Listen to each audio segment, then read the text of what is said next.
Y'all know what it is. MZ Talks Boxing.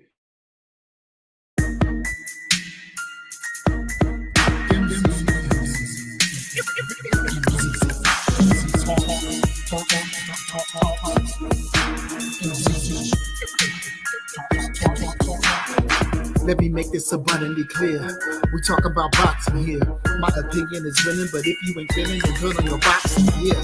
This mental headshot sting. So do these body blows that I bring. You wanted the big step to the ring. Let's go to the toe to the final bell ring. MZ Talks Boxing. Yeah.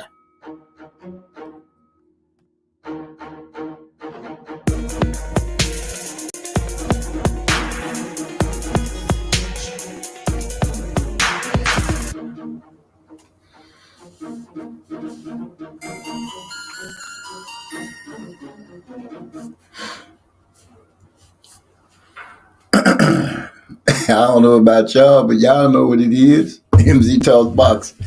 What's up, my people? Yeah, it's about 8:30, so y'all know how I do. We take our time, slide in real slow, and get to cooking on whatever it is to be cooked on. And my thing is, accusations are not facts, and I want y'all to help me break that down because I am really having a hard time getting over the fact that Victor Conti, Mister, I got caught for drugs in the what was it in the Major League Baseball. Now I'm tripping on the fact that every time you look up, he is calling out a different boxer, claiming they're on some kind of steroids, and people are starting to try to run off with this narrative, and I'm not getting it because now I'm starting to hear people say, "Oh, Earl Spence." Earl Spence, they trying to link him with that again. Remember, they was running around looking at the man's nipples, talking about his nipples was all wrong. I just can't see what would make a person go around looking at somebody's nipples and accusing them of being on steroids. But anyway, we're gonna have a good night. Like I said, we're gonna go ahead and wait for the rest of the family to start falling on through and do what we gotta do. I hope you got your bud. I hope you got your drink. I hope you got whatever it is that you're supposed to have so we can do what it is that we do. So we can go ahead and enjoy our night. What's up to my brother social scientists in the house? Y'all know how we do. I also got to say salute to Gil Coles as well. King of King Boxing. King of King. Wait, what he got up there? He got King of Kings this time. Okay, King of Kings. What's happening? Everybody, it's a beautiful day. I've been resting all day because I just been behind on everything. I've been a little tired and stuff. What's going on with your social scientist? Talk to your brother. What's happening, man? Man, you know what? MZ Talks Boxing, dropping pugilistic knowledge on your noggin. Yeah, we, we Oh, freestyling today, man. yeah, that was a good one. That was a good one. You made me choke on my smoke. Hey, how you doing today, my brother? Hey, I'm good, man. Got an impromptu week off work and shit, man. I'm feeling fantastic. They paying you for it? Hell yeah. Oh man, that's great. That's great. Our job does that every once in a while. You wake up and they be like, "Hey, y'all don't have to come in, and then we gonna still pay you." I'm Yeah, like, man, that's so player right there. it's a beautiful thing. Yeah, very beautiful. Very. The only thing that can look better than that is get paid weekly. Oh, that's right. We do get paid weekly. Yes, sir. So, so I have no complaints with that at all. Yeah, I was checking y'all out on Marlowe's Corner last night. I couldn't join because the grandbaby was here, and Yeah. grandbaby be making that noise, and anytime somebody's making too much noise, Trey X loses his train of thought. Right, right. So Yeah, I, I I was happy to have that week off, man, because I end up staying up late usually on Monday with Marlo and them. I had to get up early on Tuesday. And by yeah. the time I get home, I just crash and I miss your shit. So I'm glad I got this week off. I'm able to catch you. Hey, I'm glad that you keep me in mind like that. Yeah. Cypher Supreme's TV. What's up, man? I see you in there, man. I've been checking I see you dropping videos on the regular again. I've been checking you out.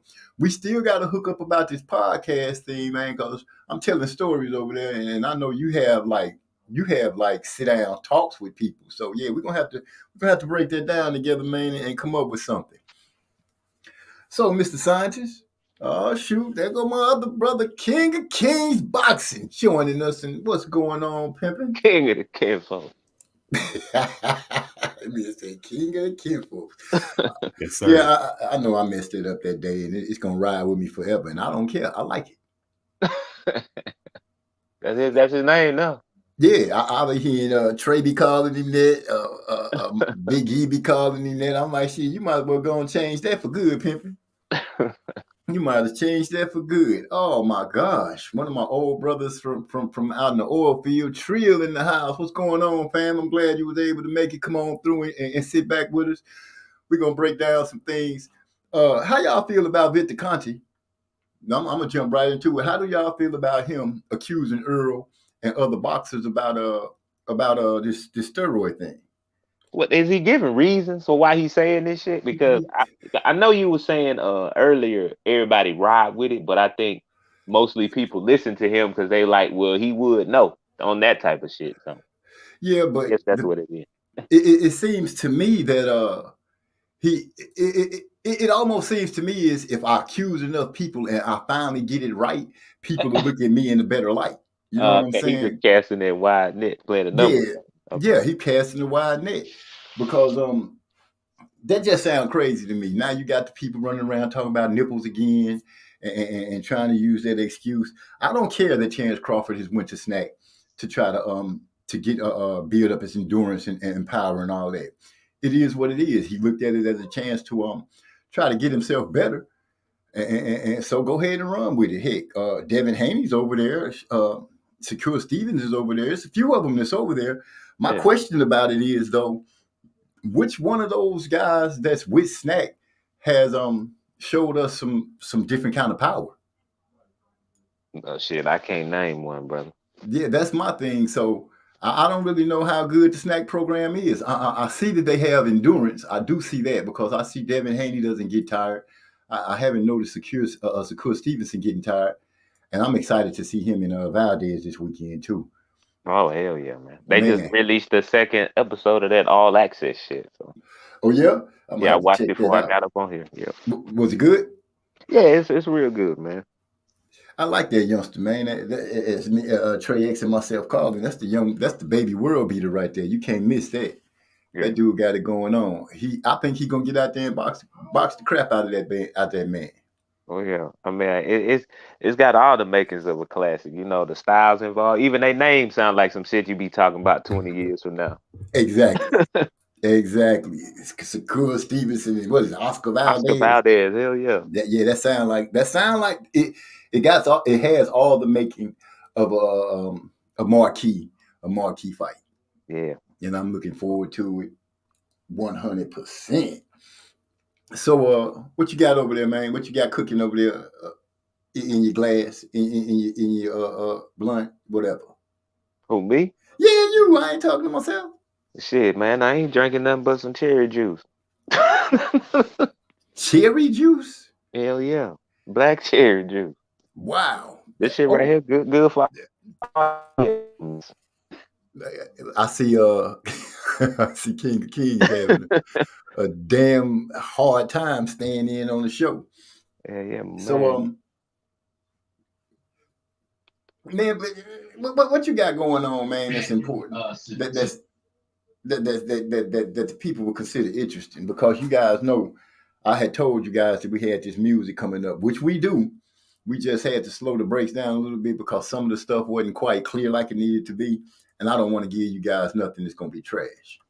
Okay, yeah, I was wondering what happened because I know you said it was coming out It was supposed to in come out on April. the 16th, the April Yeah, 16th, on yeah, my wife's birthday. But so much has started going on, and like I said, all the songs weren't mixed down like they needed to be, and there was some other things that it's some other things that we want to make sure we get right, like the album, like the art, and I want to make sure I have all the everybody's what's the word I'm looking for here. I want to make sure everybody get their write up, they shine. I don't want to miss out on anything, so I'm trying to make sure I get all my T's crossed and I's dotted. I think that's the way they say yeah, I feel you.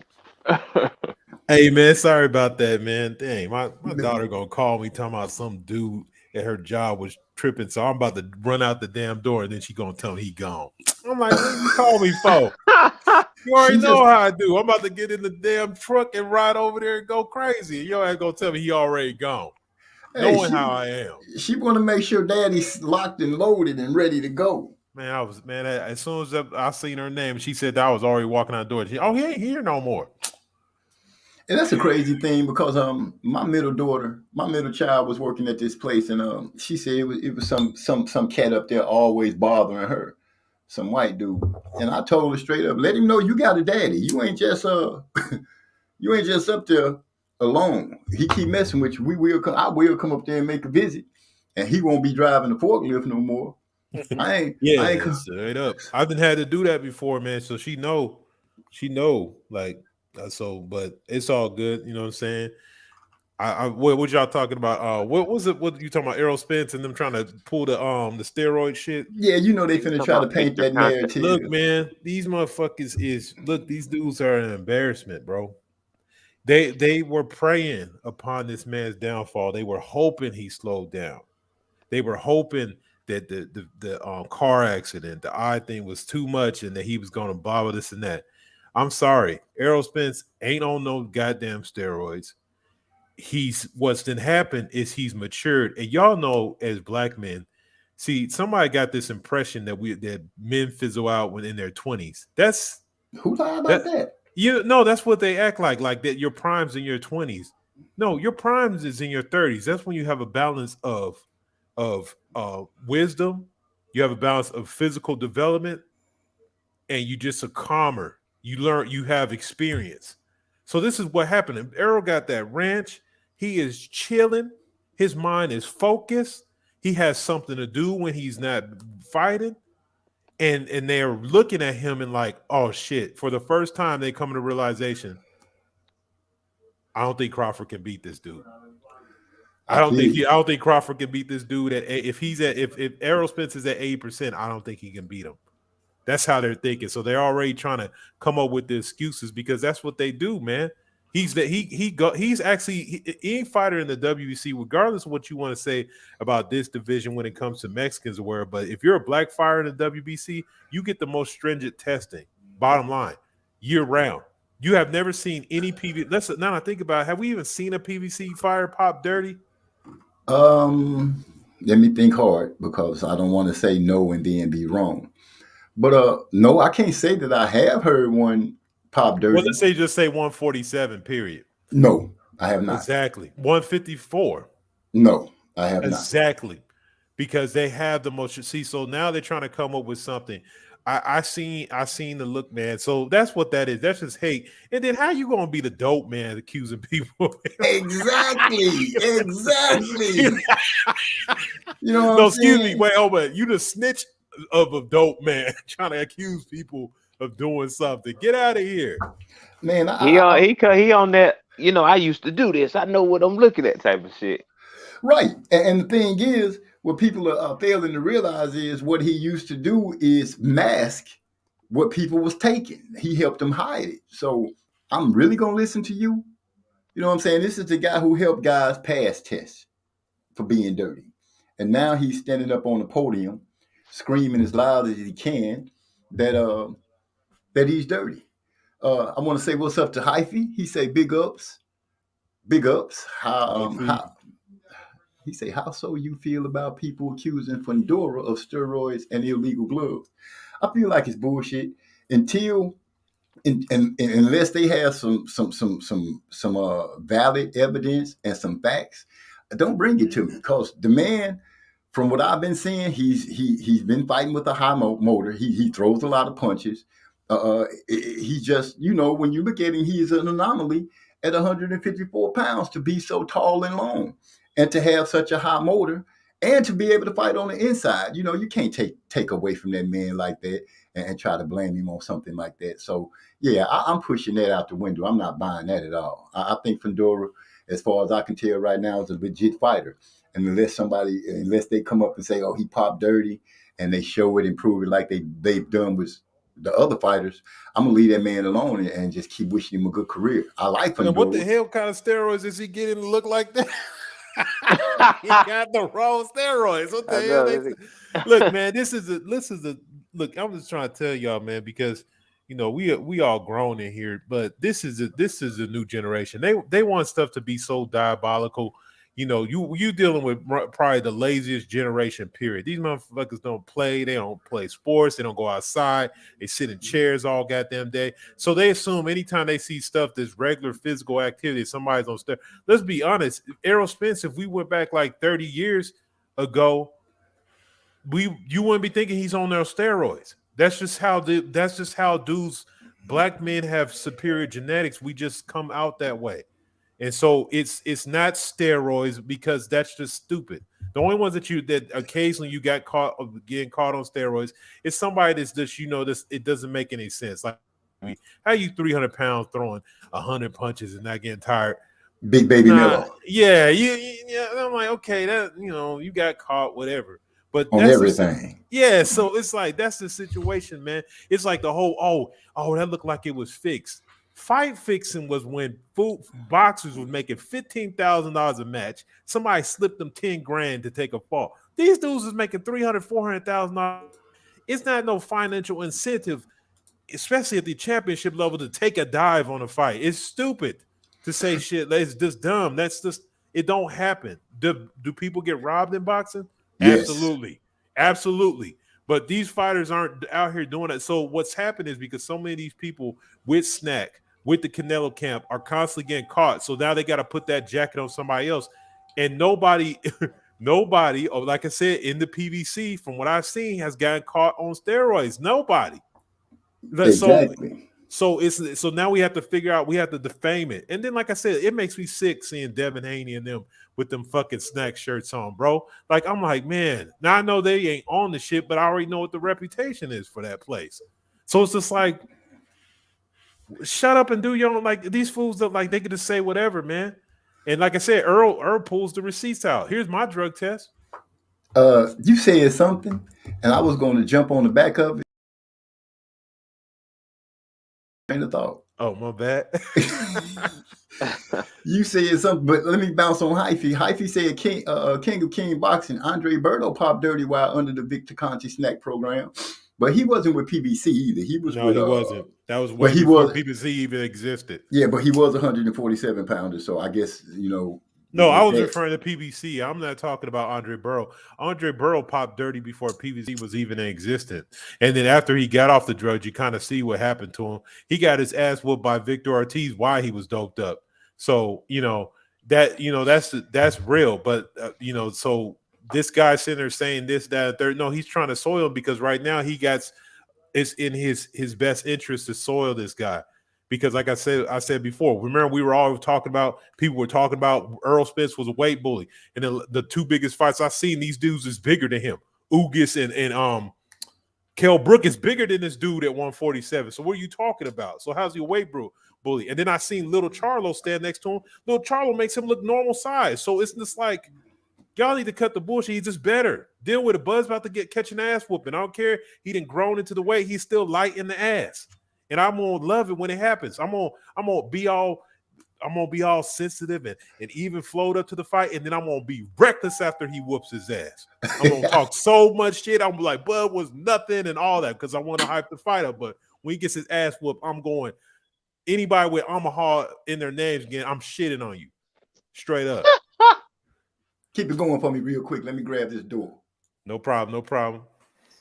But yeah, so that's how I feel about the situation, man. So that's just, if you ain't got, look, the same group of people listening to that were the same ones that were running behind Wilder talking about, well, where's the proof at and this and that. So if he ain't got no proof, I don't want to hear it. I don't want to hear it. When I see Earl showing proof that he ain't on steroids, showing the paperwork, like, come on, man. You gotta do better, man. This is like already trying to cop out. But like I said, you guys gotta understand, man. It's not boxing, not in the business of these brothers doing something big. So they gotta find a way to take away from it. Because if you really think about it, this is one of the main fights that two black dudes is going to control everything. Like I can't even remember last time that's happened. Like, you ain't even really got no promoter right now. But if he signed with PBC, that's not really a promoter situation. They make you have your own little, you got your own record label like the Record Game. So this is really a situation where these two dudes are going to be able to put something together, and all the spoils of it is going to go to them. Yeah. So of course they got assaulted or make it some kind of nefarious activity going on that you know how it is. Yeah. I'm back though, fellas. Now I've heard one guy. I'm not gonna speak anybody's name. I'm gonna just let it be known what people are trying to say. Ugas is old. Ugas is not elite. Ugas was on steroids. Ugas through the fight. None of that stuff makes sense to me. I believe the pressure that Earl Spence took out to Ugas surprised him and threw him on his back foot. Simple as that. The man, is not a dumb fighter in no way. People are saying that, oh, his IQ isn't that great, but I'm like, nah, man, it's just that you could be the smartest, you could be one of the smartest fighters in the world, but if the activity is going so fast, it's hard. I believe it's hard to be able to say, oh, well, let me try this and let me try that. When by the time you get ready to try that, the other guy done changed up on you. You know, with that being said, I'm not buying the Ugas through the fight. He just got beat up. Period. Hey, there's far easier ways to throw a fight than that. Yeah, Did why y'all would see the you? Why epilogue? would How you? bad this dude is not in good condition, bro. Like, why would you wait till your damn eye was busted and your ribs was broken to be like, all right, I'm gonna throw the fight? Well, to be on that, I'm going to say Ugas showed that he as far as being a warrior, this man didn't quit. We saw Billy Joe Saunders take the punch to the eye, quit on the stool. We After saw talking all Kale, that shit about quitting too. yeah, after talking all that noise, we watched Kale Brook uh, uh, take a knee when he got punched in the eye. So that's something. And then when he was fighting Terrence Crawford, you seen how he reacted when he got punched with the counter that Crawford hit him with. Big E was my boy Big E, my big brother was making so much fun of him. He was like, damn, this motherfucker took a punch and almost fell down, and it was just a simple jab. So, with that being said, what can you say? We're gonna go ahead and keep it real 100% like that. I am not gonna give anybody a bullshit excuse why Earl Spence is kicking people's ass. Simple as that. The man is training. He proved them wrong with the accident. They couldn't say anything about the accident. They kept saying, "Oh, he's not the same. He's not the same. He's not the same." And that's where he went wrong. That's why he caught the beatdown because his trainer was telling him that same mess in the fight. Oh, he's gonna slow down. Just stick with it. Like he didn't have no like people don't realize it's not him having low IQ. First of all, we all know if you use the traditional Cuban style where you move around, you're just gonna lose fights. So he's kind of converted because he's had losses earlier in his career. He's rolled off a bunch of wins and I guess a little Porter loss in the middle there, but he's learned conventionally if he wants to win these fights at the pro level, you got to sit down and you got to swing. And he's a mid-range hooker. He's a dude that to be honest, I don't understand why people thought that's his style. He's a big welterweight. He can hook with you in the inside. He can put some pressure on you. He has a good jab. He has good movement. That's how he dominated Pacquiao. So, and then a lot of y'all same dudes is the one that say he beat Porter or whatever. So to sit there and try to start saying this guy has low IQ, that's not low IQ fighting. That's just somebody dictating their will upon you, saying, "Hey, this is how the fight is going to go. I don't care what kind of skills you got." It's a Floyd Mayweather thing. You really think these dudes that he was fighting before, they're coming to fights throwing 80, 90 punches around, and then when they fight him, all of a sudden they can't throw but 20? How did that happen? Because he dictated the pace.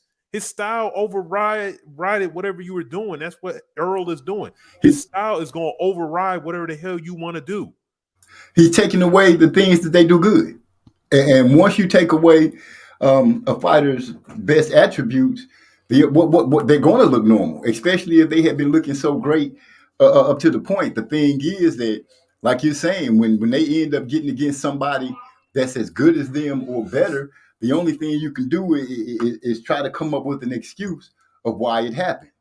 Like you said, Pacquiao, Pacquiao to me when we first were speaking about it, and I rode with Ugas, I was like, man, Pacquiao can't be Ugas for the simple reason the way he jumps in and out. I figured Ugas was just gonna keep the jab in his face because I was like, shit, Go back and look at Floyd Mayweather beat up Pacquiao. That's all you have to do. You don't have to look any deeper than that. You don't have to try to look for who was it? How you say his name? Manuel Marcus Manuel, the dude that knocked him out and had him sleep. They thought he had died in the ring. Yeah, Marquez. Yeah, everybody's not gonna knock him out like that. But if you go out there and you stick to a game plan like Mayweather did, box, use the ring, move around, swing, pivot, all that kind of stuff, it worked. And Ugas went out there and did the same thing. Like Trey X said, he took the center of the ring and he pretty much stayed in the center of the ring and let the action try to come to him. He had enough he has enough room in the center of the ring where he can work off of everything he needed to work on, and which causes Pacquiao to take the loss. Earl Spence did not allow Ugas to just hold that center ring. Once he saw Ugas trying to hold that center ring, he upped the ante. He started pressuring him more. He started letting go of more punches. Now, people saying that, he throws, how come he don't get tired? But Earl Spence averages about 70 to 75 punches around, period. That's already. So he's already shown us that he has a high motor.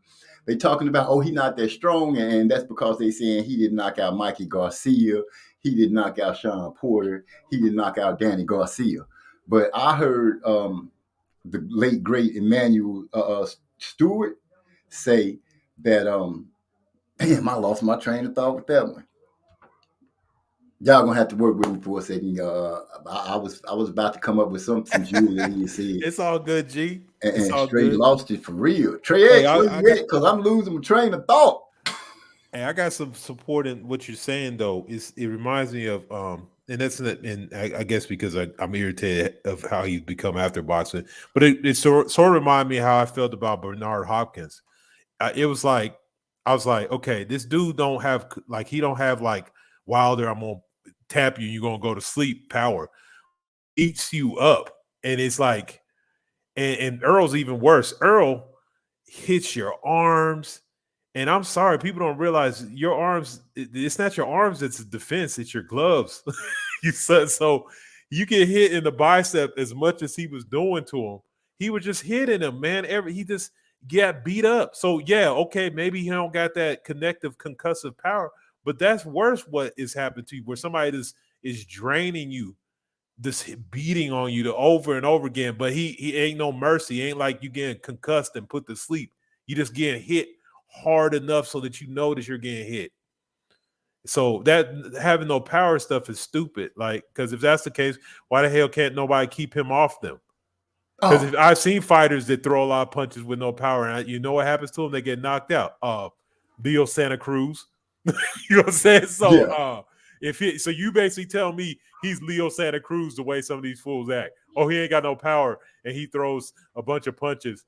Okay, so I see what happened to those fighters. They get slept because the dudes eventually just stand their ground, put you to sleep. But that's not happening with Earl. So that argument is not valid. Yeah, I got you with that. And damn it, I was about to say it again and lost it again. But anyway, it's gonna come back to me. Get you a pen and paper, man. You gonna have to start taking notes. Wow. What did that man say? It's gonna come back to me what Emmanuel Stewart said about taking away about this one knockout power. But like you said, he don't have knockout power like Wilder.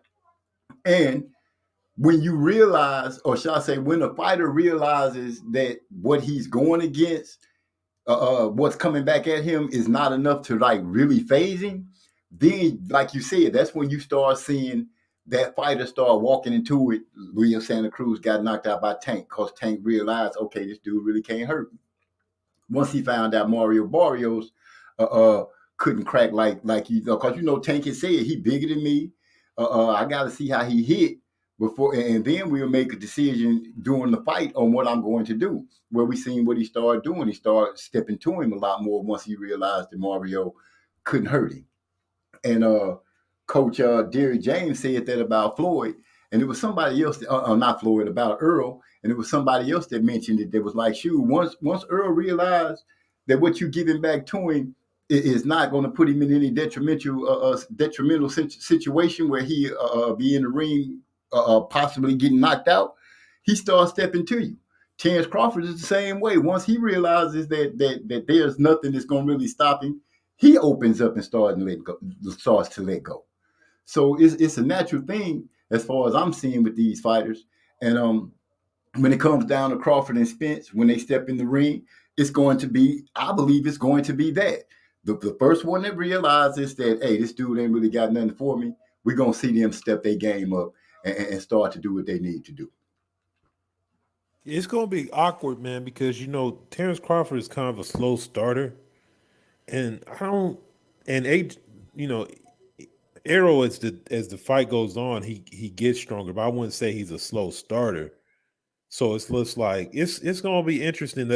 I'm gonna think like this: the first 4 rounds is gonna be very telling because those neither one of them guys can afford the other one just to bag them rounds up.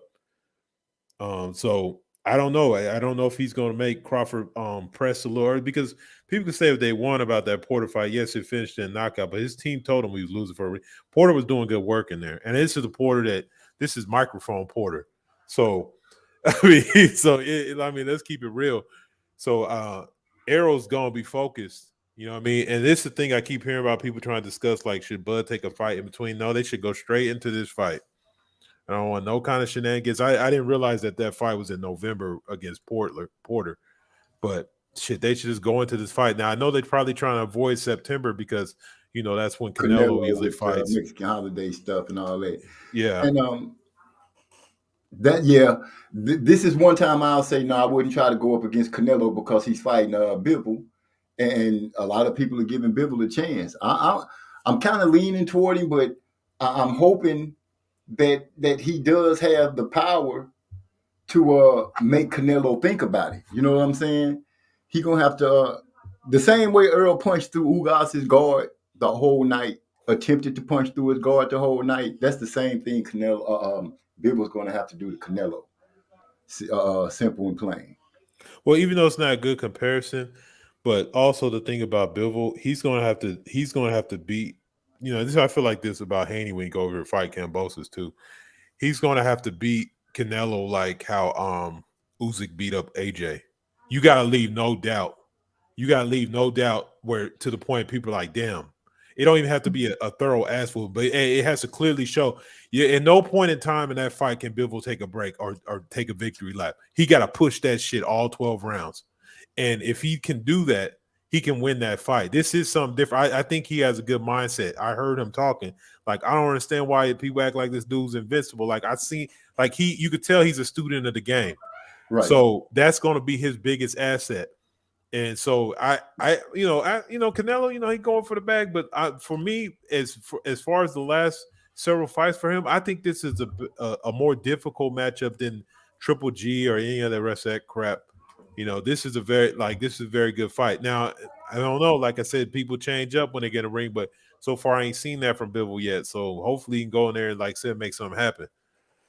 But I've seen Bivol cruise to decision so many times. I'm just hoping he'll come in there with a renewed sense of urgency since he's been calling for this fight so much. Yeah, that's what I'm saying. He got to stay on the gas the whole fight. He got to fight that 12th round like it's the 3rd round. He cannot just think he's winning. It's just you can't allow. Like I said, like I was talking about the Usyk fight with AJ. He was damn near trying to knock AJ out in the 12th round. Yeah. Like there's no let up. I'm not going to think that I'm winning nothing. So that's how he has to be. But Canelo's Canelo's a very good fighter. I'm not sleeping on Canelo, but this is a boxing style and a bigger guy, very smart, intelligent fighter. So it might be finally somebody that has some heart to deal with him because Saunders, I never thought he would win anything. He's fucking crap. And then Plant. I really thought Plant was gonna pull it off, and he really disappointed me. He really disappointed me. I was like, okay, Plant talking that talk. Plant got the athleticism to be able to move around, but once again, that damn Trey X was right. He runs out of gas at the end of the fight, and I remember what it was I was trying to say. I was saying when they was talking about Earl couldn't knock out Mikey Garcia and Danny Garcia. When it comes to that, certain fighters, after they realize that, hey, I'm not gonna win this fight, They stop fighting to win and start fighting to not get knocked out. It's hard to knock somebody out that's not trying to get knocked out. They not sending back punches. The only thing they trying to do is protect their dome, and try to step out. If you rewatch the fight with Garcia and Earl, you will notice when Earl started letting his hands go, Garcia, and I'm speaking about Mikey. Mikey would start taking steps back, where the punches weren't landing his flush. He was not trying to be knocked out. So Emmanuel Stewart also said that it's hard to knock out a fighter that's fighting to not be knocked out. He is not being aggressive. He is pretty much trying to not let you put him to sleep. So that's what I say to people who say that Earl could knock out Danny and Mike, because they weren't trying to be knocked out. They realized what was going on and they started fighting in a certain way. Danny was so slow fighting Earl. That was a terrible. That just looked terrible. He looked like he was in some mud or something fighting Earl. Somebody, a main example of somebody like that is like a Claudia. Like he's the type of dude, like he could just he'll be in the fight, but he can just survive. Like you're not gonna knock the out. He's gonna move her, and that's what Mikey did. Mikey was taking it as a moral victory to keep his hands up and stay out of range long enough not to get knocked out. That's what he wasn't raising his hand thinking he was winning. He was raising his hand like, "Whew, I got through another one." You know what I mean? That's literally what he was doing. Like you said, if somebody doesn't engage. And if you don't got like an over aggressive referee can't force somebody. If somebody wants to go and bounce around the ring, they can survive. You know what I mean? So it's very difficult to knock somebody out like that. And Danny Garcia, we gotta be real, has a very good chin. I've never seen Danny wobble. I've never seen this dude hurt before. I think Keith wobbled him when they were fighting. Big up to Real Recognize Real. I'm sorry, bro. I wasn't missing you. We were just in the conversation. I didn't want to cut in on nobody. But yeah, I think Keith Thurman wobbled Danny. He caught Danny with one of those little jump in hooks that he liked to throw, and he kind of shook Danny with that. I don't know if he was hurt or off balance. I don't know. I have to go back. That fight was like decades ago now, so I don't necessarily know. It just stands out to me that when you mentioned it, that's one of the things that stood out to me about Keith and Danny fighting, because I was like, Keith really, in my opinion, made that fight a little harder than what it should have been, because he was so much faster than Danny. He was so much more light on his feet than Danny, because Danny is really a plotter. He's not really that dude that moves around the ring like that. So I'm gonna have to say that yeah, Keith made it a little hard for himself. But yeah, go ahead and check it out again and tell me what you think. If I'm remembering correct, it's like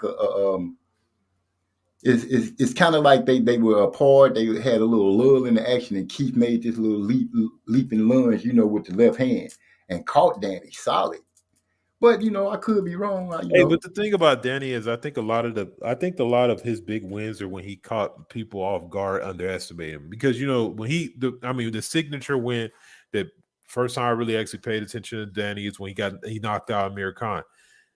Amir Khan was a huge favorite in that fight because Danny is slow and plotting. So everybody's like, oh, he's about to get beat up. Amir Khan's too quick. And that's when he stepped up. And then even when he fought Matisse, he wasn't the favorite in that fight. At that time, that was HBO's first darling was Matisse, the machine and all that bullshit. Mm-hmm. And then he went there and whooped his ass. So, I mean, so it's like when he's the underdog, or if he's, let's put it like this. If Danny's, let's say Danny at the best, maybe at 140 he might have been an A cover, but let's say at 140 he's like an A- B+ fighter. If you're anything less than that, he's going to wax you. So he don't play around with lesser competition. Like you get knocked out, or he gonna do something to you. But if you're equal or kind of around the same area, that slowness, like you said, is gonna make. See, a lot of people talk. When he fought Porter. And I think people are just stupid because they're like, oh, Porter did, they don't say Porter lost because he fought. Porter outboxed him. He got on his toes, he moved around the ring, and he just jabbed him and outboxed. Porter can box. That's the funny part. It may not be the best boxing, but he got at least C-level boxing skills. So that's the thing about it, man. I hate that people because he didn't ramrod him that, he lost it. No, he boxed circles around that. He knew Danny was too slow, and the only way that he could fight him or catch him was to be all up on him. I'm gonna throw something out there and tell me what you think because I I saw Porter. He was talking about when he was, I think, what 160 fighter when he was fighting at the higher weight. He was speaking about how he was trying to figure out how he wanted to fight, if he wanted to box or if he wanted to a brawl. You know, he was trying to figure out how he wanted to fight. And I believe that's why we ended up with the kind of Sean Porter that we got once he settled at 147 and started fighting. But I believe, that's why we end up with that kind of guy. But I also think that Sean Porter could have been a lot better fighter if he had just slowed down and not smothered his work as much. It wasn't that he was mauling and everything, because when you really pay attention to him and look at his fights, a lot of times up close he was missing. And the guy wasn't making him miss. It was because he was just going at 100 miles an hour, and he was just missing. And I always had the question: who misses in close when the person isn't making you miss? That's crazy. And I just want to know if you guys ever noticed that about him. Well, his brawler style Yeah, is it. I mean, really, it's I don't. What's funny is I don't think him going to inside was meant for him. I think that was just for him to rub his head up against you and just rough you up a little bit. Like the punching was just to make it look like he was in there doing something else. You know what I mean? So it's like, but yeah, it was. It at times there was, like you said, if he had backed up and used some distance, but I think him realizing because of his height, um, and certain things, maybe that was the decision to go with that. But yeah, I don't know. There was a lot of times where it's like, dude, just back up, slow down a little bit, and you could put in some more work, but it just wasn't there. But the biggest thing about him was his ability to close the distance. That was where his biggest strength was. The Palomar knowledge thing is one where everybody puts on that. He was 5 feet away and closed the distance, hit him with a hook and slept him. But then you get the Kell Brook fight, and he tries that same style. And when somebody is stronger than him, they can just kind of manhandle him. So it kind of defeats the purpose of him being inside, because he doesn't do clean body work, like you said. He like the way he sits inside, he should be banging somebody. His body numbers should be ridiculous. We should be calling him Sean Porter body snatcher, but he don't even Yeah, put a lot of body work in either. right. yeah, I agree with you on that, MZ, because I have always said that Sean Porter would just like he would increase his fight ability by at least 20% if he was just a little more accurate. Because like the man just be throwing punches sometimes, man. It's like he don't be connecting at all, and it don't even matter. Like that ain't even part of his whole plan. To hit Yeah, you, just to it's throw a like he punch don't at try to correct it. You're right. I'm you. gonna jump in the chat so I can make sure I don't forget anybody. I see my little brother Real, recognize Real. I spoke to him. Marlowe's Corner in the house. Salute, bro. Glad to see you come through. If you want to come in and cook with us, please do. The door is open. You know that. Hyphy got a question. Um, he says, Muesli's on Toss Boxing. How much does racial based play in all these accusations and conspiracies we've been hearing from boxing fans? That's kind of throw. The whole after boxing is throwing me off. Yeah, use your I think words, he's saying Hyphy. how. I think he's trying to say how. I don't know. How Oh, much? okay. Yeah, how much? How much does racial? Because my mind sitting here Nah, saying, it ain't your fault, man. That's him and his illiterate ass. Like, proofread your messages. now when I Damn. no, let me tell you though, for real on the cool, my mind was saying, is this man calling you a hoe? Is That's you what I was thinking too. because I'm about to snap like a motherfucker. Hell no. I'm finna get kicked off YouTube. Nah, let me quit tripping.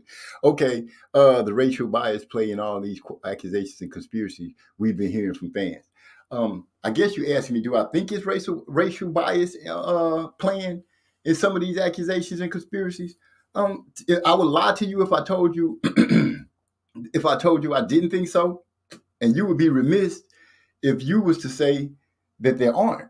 You know, it's just a natural thing when it comes to fighting, that people are going to have their biases when it comes to the athletes. be it from what country they're from or their skin tone or whatever.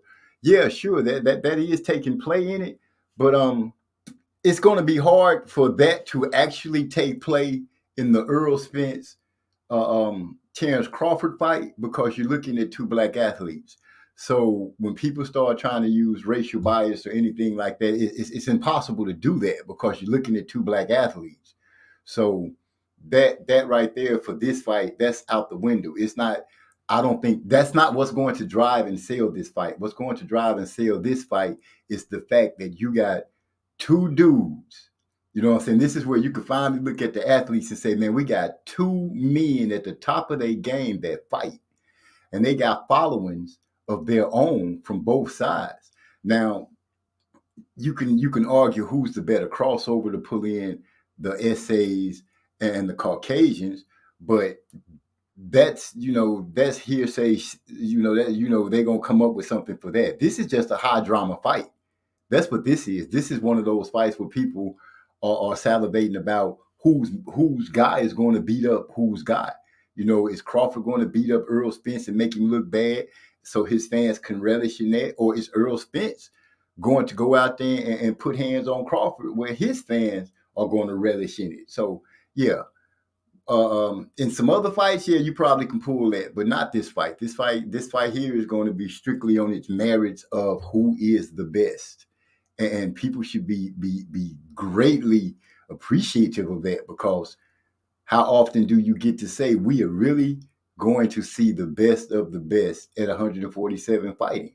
Now, I know some people that's going to want to make an argument. Well, you got Boots and you got, what's the other dude name? Boots. What's the Victor other dude? Ortiz. Yeah, you got Boots and you got Victor Ortiz, but let's be real and call it like it is. They are young and they're just getting into a situation where it's just bad luck for them on the cool. It's bad timing because the time that they're showing up and people are relishing and saying how good they are, we have an undisputed on the horizon with the best two fighters that people have been watching 147 pound division for a minute.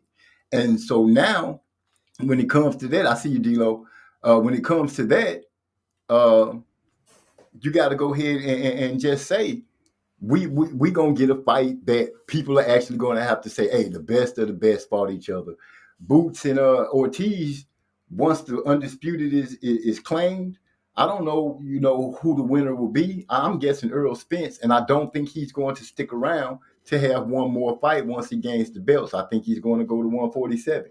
I don't know if Crawford will defend, not 47, 154. I don't know if Crawford will defend or will he just go straight to 154 because he didn't defend it in the last time he was undisputed. So Boots and Ortiz may just have to go and collect the belts on their own. Hey, I think the thing about that is to interject. I mean, we're talking about two fighters that basically went from prospect to contenders at this point in time. You're talking about guys that you're still talking about eye tests. We're not eye testing Crawford and Spence. They're proven commodities. They're the best two fighters. We're not hoping on potential or what may happen. We've seen these guys in situations already to determine that they're the best right now. So, like you said, and after this fight, I think after these two fights, there may be a chance Bud stays at 147, but I really think Spence is going to want to just go ahead and matriculate out of weight because what else is it going to be to do but to sit there at 147 and then one of these young dudes has the greatest fight of his night and knocks you off. You know what I mean? So it's really there's more so much fights at 154. It like I said, if you literally have Jermell and you have Spence, or I mean you have Bud, if Bud gets all four of the belts and is undisputed in the second weight division, there's no way in hell he doesn't go to 154 and challenge Charlo. It's no way in hell he doesn't do it. So they'll be waiting for they got to just start worrying about making their own name because their time is coming. That's why 147 is so rich. There's always a fresh crop of fighters coming up next. Right. That's what I was getting on. So I feel what you're saying. Yeah, it's nothing for Spence to stay because if he beats Crawford, then he'll have done everything that everyone said he couldn't do. And like you said, if Crawford wins, the next thing is to go and attack Jamil because he's been screaming that man's name too. So yeah, the winner definitely. Cypher Supreme says the winner definitely will go up. So we seem to agree on that. What's up? The voice of reason is in the house, y'all, and I'm glad you stopped in, man. I see you chilling. What you got to say? What's up, man? Shoot, man, just came through. I actually had forgot this. This is the night you usually go on, man. I was just happened to dang come in here. And I was about to get ready to go live myself, and I saw you alive. I said, shoot, man, let me go ahead and come on through and see what y'all talking about, man. I, I, What, I heard a little bit of the conversation about whether or not whether or not Terrence Crawford and Errol Spence Jr. the winner, would he remain at 147? Would the loser remain at 147? I personally think both of the guys probably this probably be both of their last fight at 147 in my opinion, unless they have a rematch and run it back at 147. You know what I'm saying? I think Crawford kind of made it clear that he wants Jamel Charlo next if he wins. And Spence has made it clear that he's been outgrown the division. He just kind of been hanging around and becoming undisputed. So, you know what I'm saying? When you look at it from that standpoint, it only makes sense for, you know what I'm saying, the winner and the loser to go up if they're not having a rematch with each other. to be honest, I don't know how much they would even consider doing a rematch. I'm kind of thinking this is one of those fights where they'll be like, look, if I beat your ass, it ain't no need for us to fight again. This might be one of those situations I'm thinking because, when you listen to Crawford and you listen to Spence, when it come down to handling business, they don't strike me as the type of guys who plan to ever leave a doubt that you have to say, hey, they should run that back. They both seem to be the type of fighters that say, look, once I do this, it's done. Well, I mean, the Porter fight for Spence, a lot of people seem to have wanted to see a rematch in that one. I wasn't one of them. I felt like I saw the fight wider than most when it happened live. But of course, you know what I'm saying, you go back and watch it, it looks a little tighter and you see things you missed, this, that, and the other. So I wasn't upset about them potentially having a rematch, but I'm also not upset that it didn't happen. You know what I'm saying? So in that regard, you know what I'm saying, I could see this fight being close enough to warrant a rematch, it being big enough that people want a rematch. Even with all the complaining about Pacquiao and Mayweather, people still wanted to see a rematch of the fight, especially when Pacquiao came out with that shoulder excuse. So you just never know, man. I mean, the fight, as big a fight as it is, I wouldn't complain if they come out the gate and sign it as a 2-fight deal. But I also wouldn't be upset if it's a one and done type situation and they can revisit at 54 if they find themselves back in that position. I'm thinking that would be the better build for that. You beat me at 147. We're gonna see what happened at 154. One of those type things. Because going back to the Porter fight, where a lot of people, thought that it was a possibility to be a rematch. Spence never entertained that idea. We've never heard him entertain that idea that because he felt like he beat him decisively. And I don't know how most people look at it, but when I look at it in slow motion and I really look at the fight, I see what Sean was missing on the inside a lot and getting caught. And Spence did the better work on the inside. Yeah, Sean got some punches in because Sean is a whirlwind when it comes to punches. He's not shy about letting his hands go. Who wouldn't get caught? But when you look at the whole fight, in my opinion, through all, you end up noticing that Sean really lacked. Like we just got through speaking on it, he was lacking on the inside. Yes, he pivoted Spence a few times, but when he did pivot him, he kind of froze. It's like he didn't know what punch to throw and got caught. So yeah, I think I heard you say that you kind of judged it wider. I don't know who you judged it wider for, but I went for Spence. And not because I'm biased, it's because I looked at the fight again so I could make sure, because looking at it straight on, I thought I was seeing that, but I wanted to make sure. Yeah, I think I had it like 8-4, 9-3. I think it was 8-4 for Spence on the initial, when it first happened. Plus the knockdown, So I had my scorecard pretty wide, you know what I'm saying? But I was just enjoying the fight, man. I just like Spence's work better. Now when I watched the fight again, it didn't look as wide and stuff like that. But you know what I'm saying? But I mean, the judges only get one chance to do it. I don't think they got it wrong. I think the right man won the fight, and that's what really matters. Well, I Right. think, hey, the thing about it, man, is when you read, I mean, because we all do this, because you hear that, like when you initially watch the fight, maybe you see it one way, and then everybody starts saying something, so you start thinking. So when you rewatch the fight, you kind of look to try to see where you might have missed something for the other guy. So it always kind of closes in because you once that first perspective is gone, it's really nothing you can do about it. But it's a close fight. I mean, since we don't have half point rounds, it just changes the thing. Like there's rounds where you could say we're 10, 9.5. You know what I'm saying? Where it wasn't just strictly 10-9 because it might have been closer. But there is no thing like either you win by one punch that might have connected, or you win by 20 punches. It's still one additional point.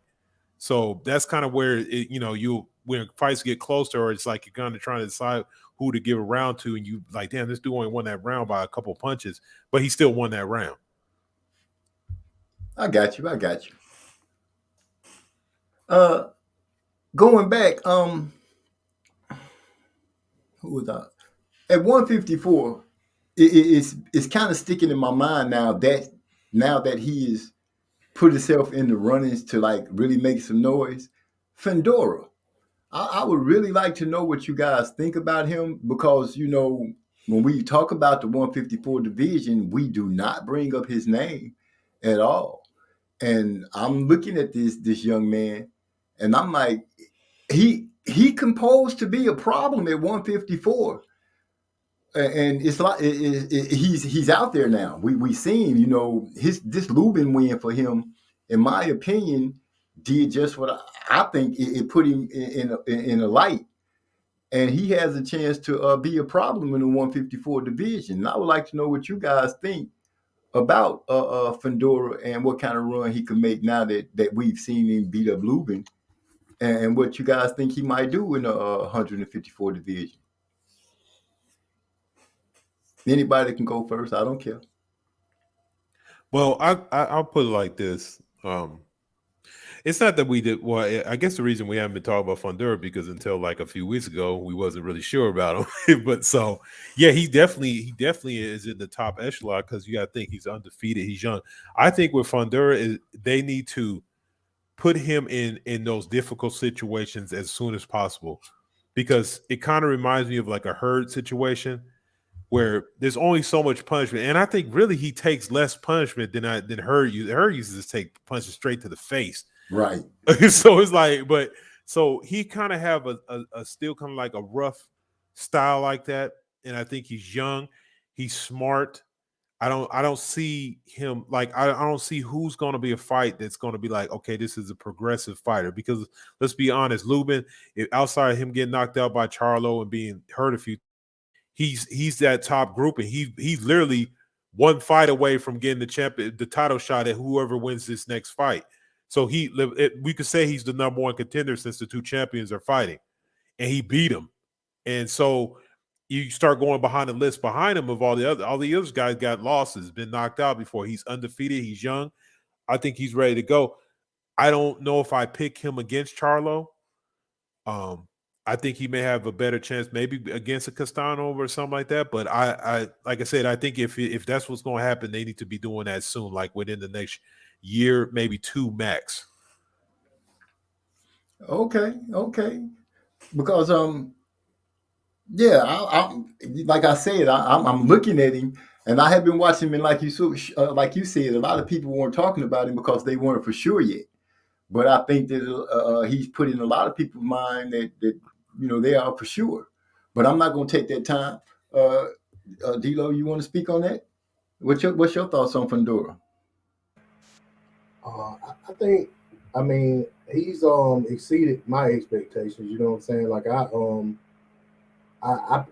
I definitely picked Lubin to beat him. I thought Lubin would have a fairly easy fight with him. and I was very wrong about that. You know what I'm saying?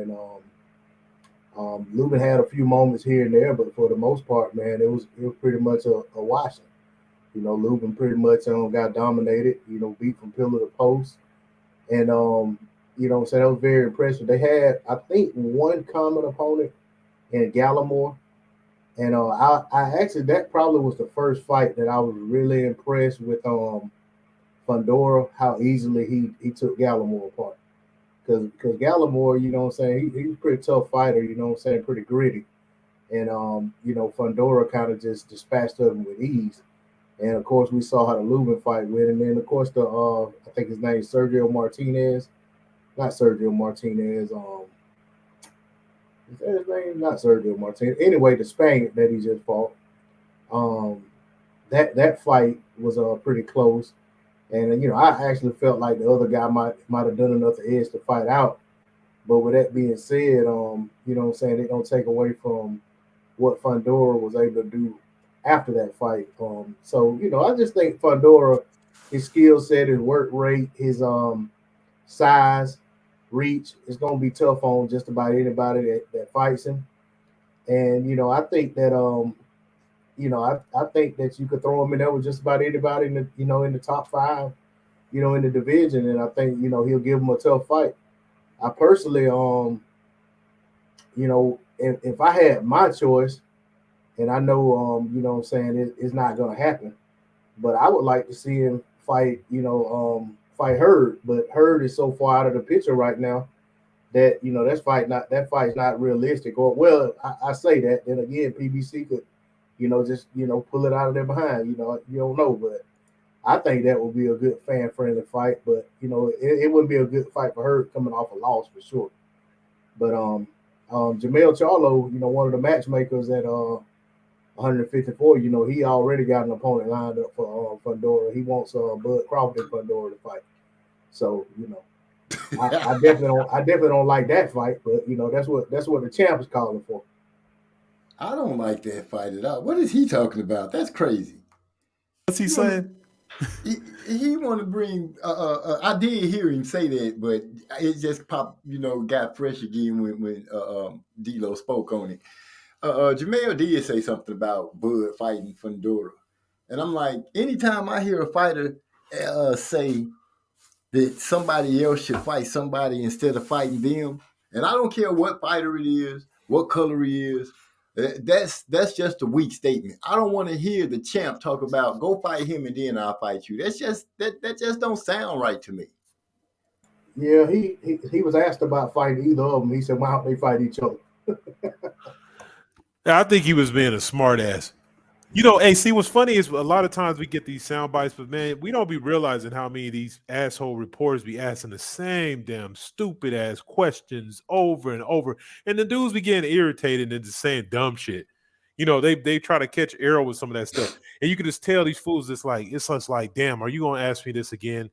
And I'm sorry, some of the dudes doing the interviews when I be paying attention are kind of retarded.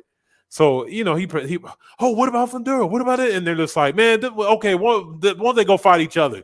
God damn, get out of my face! I just told you I'm about to fight Castellano. I'm not thinking about none of them fights. No, it wasn't like that. It wasn't like that. But They asked him. even then, like I said, at the end of the day, hey, Bud can move up and get an automatic title shot at the WO if it does what it normally does.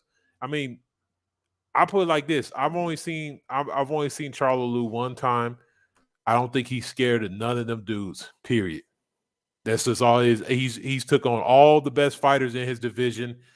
You know, it is what it is. Let's not read too much into some jackass because, like I said, Charlo as a person is annoying as fuck to me. But as a boxer, I gotta respect him. So his book of work has shown me him whooping ass. So until somebody beats him again, we all talk about fantasy fights because Bud Crawford is a 147 pound fighter. He's never fought at 154. So why are we even interjecting him? So let's just leave him where he at. And from there, hey, that if he gets the title shot, then he's just going to have to deal with him. So there you go. To be honest, man, Charlo is the only person that I can think of who would give Fundora a fight that I would want to watch because he would present some type of danger to Fundora with his power. But I can't really think of nobody else who might actually get Fundora out of there. Wow. This You guys are speaking my sentiments exactly because I'm at this moment right now in time. I'm kind of in awe of Fundora because of his size. It's just looking at Fury at heavyweight. It's not as awing because you know you're gonna see some big heavyweights, Mm. but at 154 to see a man this big and he has good ring IQ and he can fight. You know, I'm not gonna say he can box. He can fight. He fights and you know he's a marvel to me. And I don't want to go too long. Let me say, Hyphy is saying, I feel Fundora's win and credibility are being sabotaged due to the cheating allegations followed immediately after his win. Well, to speak on that, I don't care what those other channels and other people got to say about the man right here on my channel. I'm not giving any credibility, any energy, any time, anything of speaking on this man being a cheater or anything like that. So they can save that as far as that goes, you know. So Hyphy, you know, as far as I'm concerned, the man's win is credible, unsabotageable. He went out there and handled his business and put hands on Lubin, and it's just as simple as that. And what makes that ass whooping so crazy and Lubin's face is we literally saw a carbon copy of that a few weeks later with Ugas. So, you know, I guess they're gonna say Earl Gloves had you know, is tampered and other stuff like that. And I know I was one of the people that said Tyson Fury gloves was messed with. Oh, I had to say his name. But hell, Deontay Wilder is doing whatever he's doing. If he come back to fight, I'm gonna watch him again. But Tyson beat up Dillian White, and you know people are saying that he pushed Dillian down. But man, when he caught Dillian with that uppercut, at first I didn't think it was that much, but Dillian kind of froze in a little slump, stand up position right there by him. Tyson just pushed him off of him. Dillian said he bumped his head on the canvas, and that's why he couldn't get right. But that punch really messed him up. You know, they showed his fall from a couple of angles, and his head didn't even hit the canvas, so he just making shit up. Okay, so there you have it. He got caught, you know.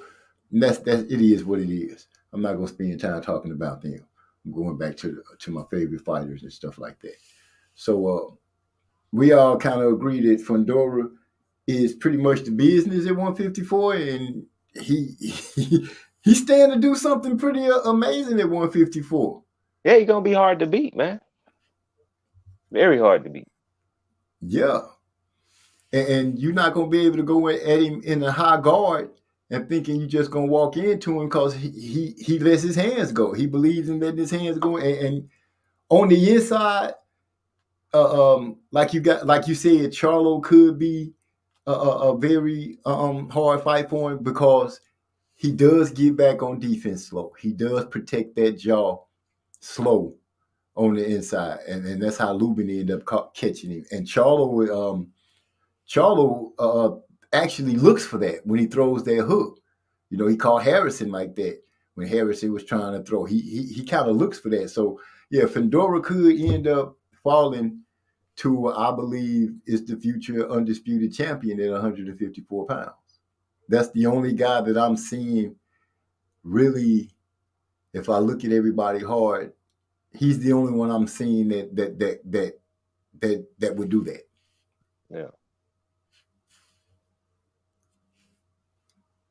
Anybody got anything to say, or should we keep moving on? Hold on. What is hyphy? Oh, Gil Coles. Let me see. What is this? I'm jumping this chat real quick.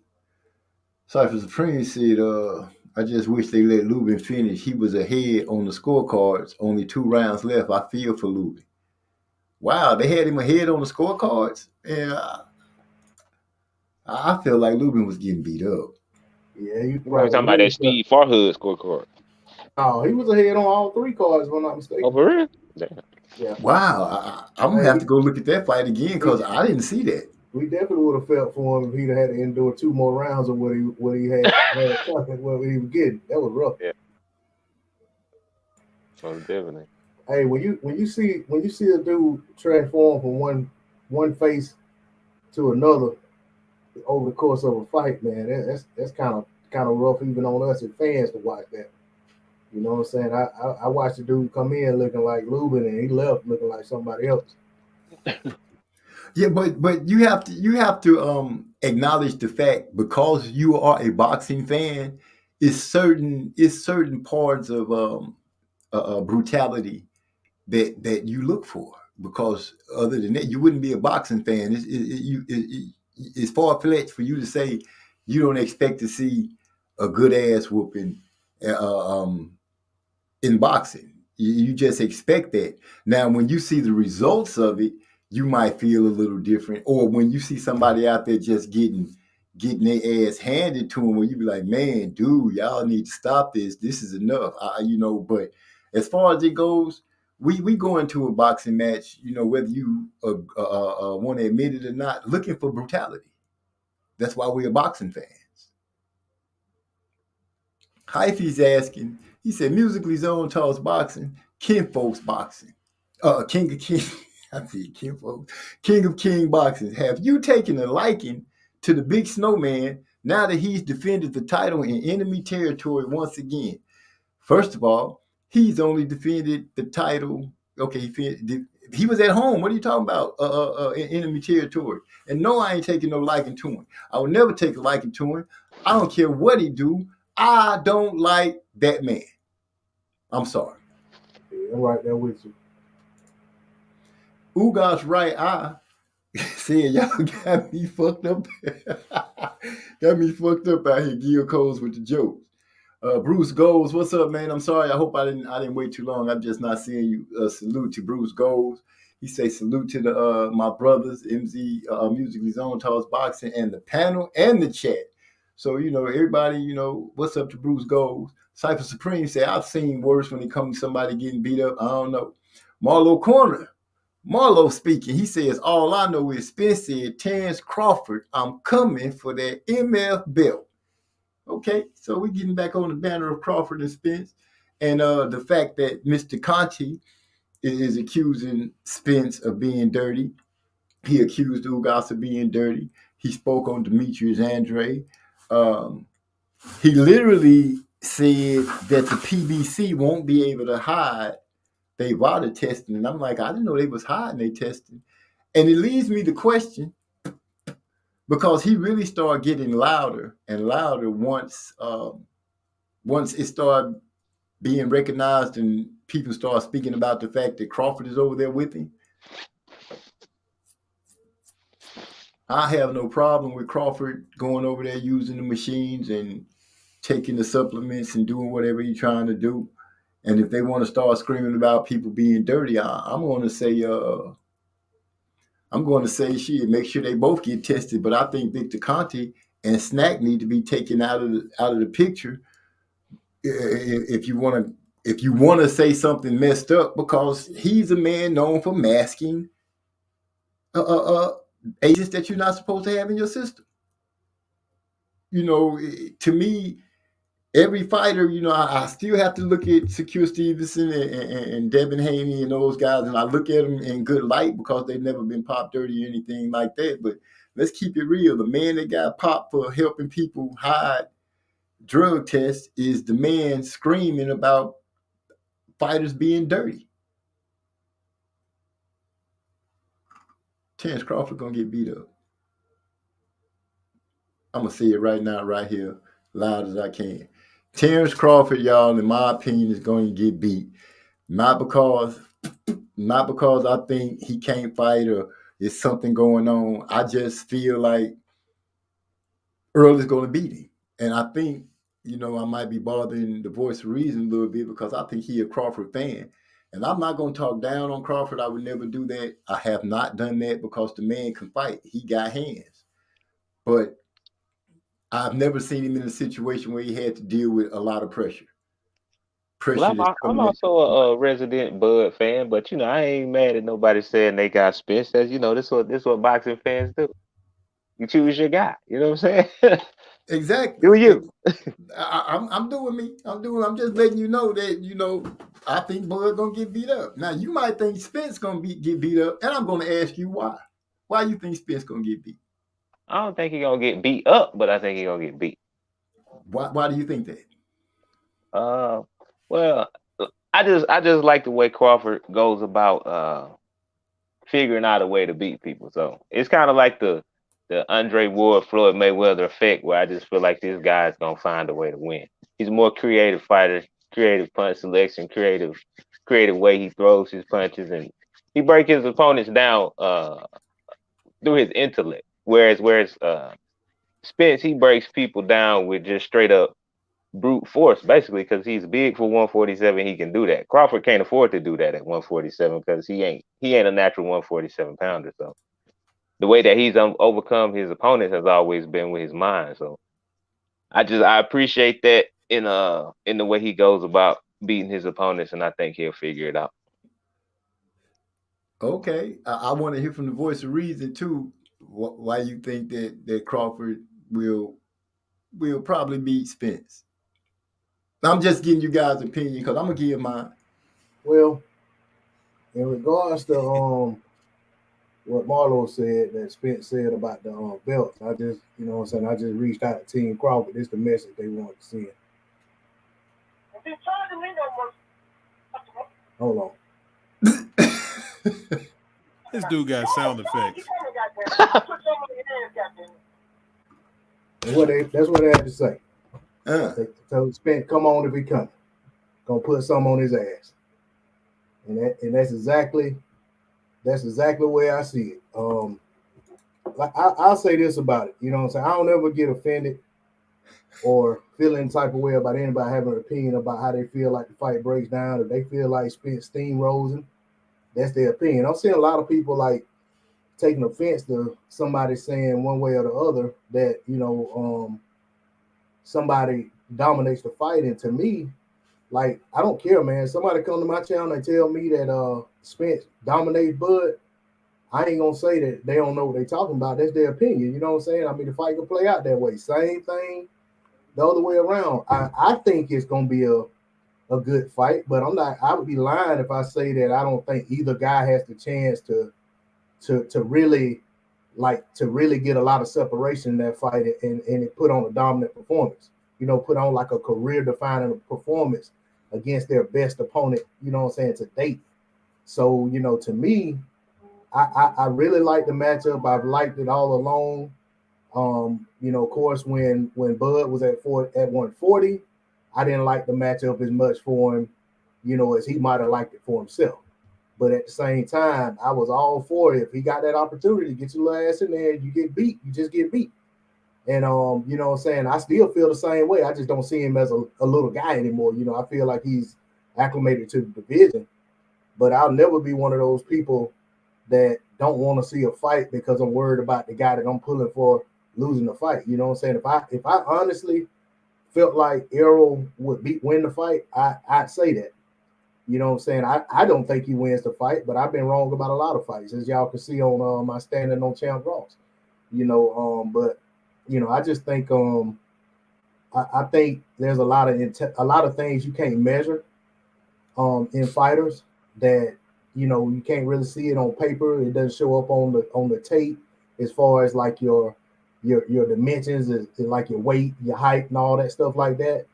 But it's something that certain fighters have inside of them. I think both of these guys got some things that some fighters don't have and some men don't have.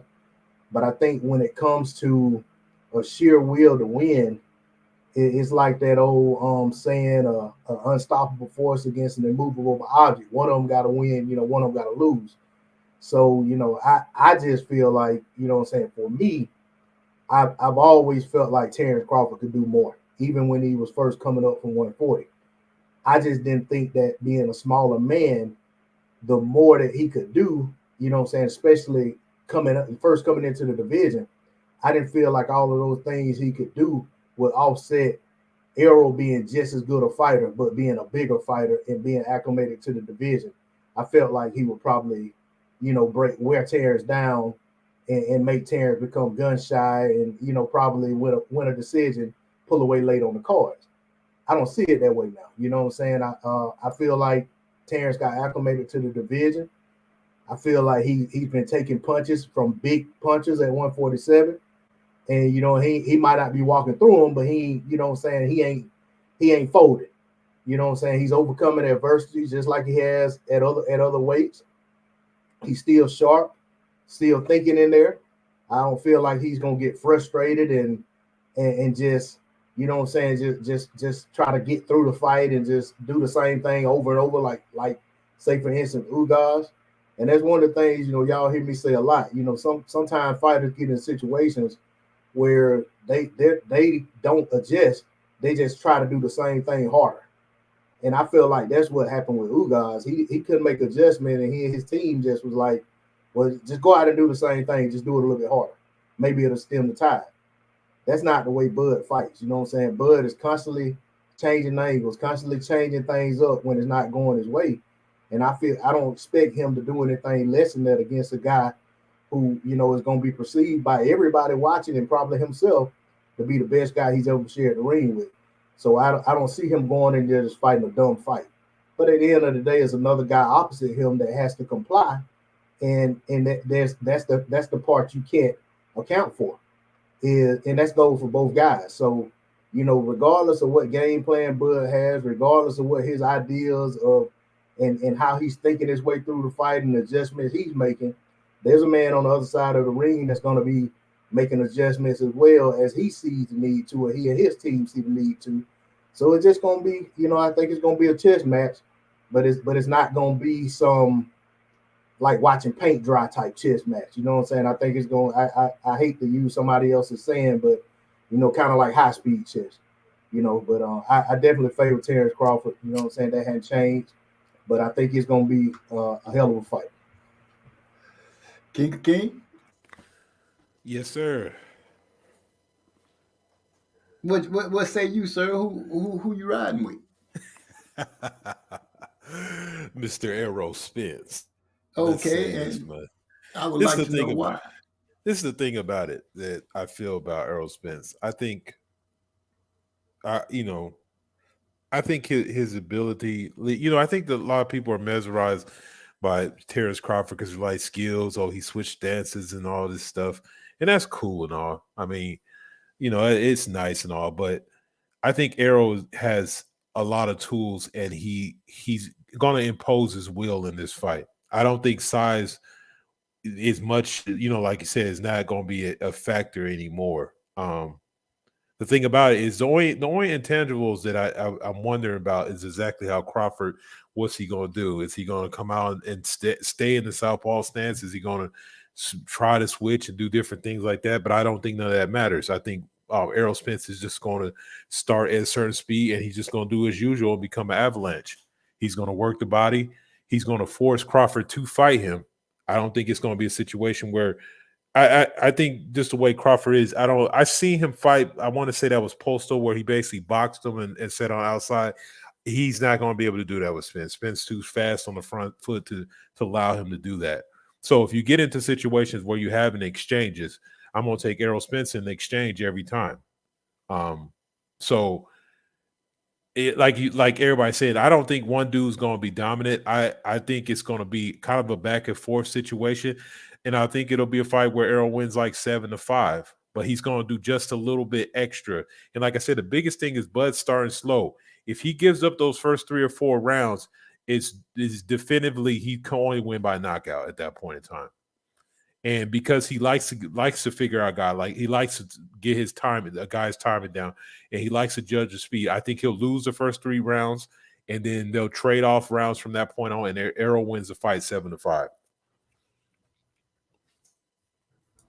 Wow. Well, what I'm seeing, knowing that Terrence has to reach, I think he's a 2-inch reach advantage over Earl. I do understand that Terrence likes to figure people out. Terrence will, in my opinion, the best scenario for Crawford that I can see that he could do comfortably, I would think comfortably to win the fight, is fight off the back foot. He's going to have to jab and keep moving. He's going to have to use his reach. He's going to have to use that 2 inches that he got over Earl. And I know he can place body punches quite well because we saw him do that to Sean Porter a few times where he reached in there, and he does it effortlessly. So I'm giving him that. But my thing is, they both like to fight. Earl Spence likes to fight, and Terrence Crawford likes to fight.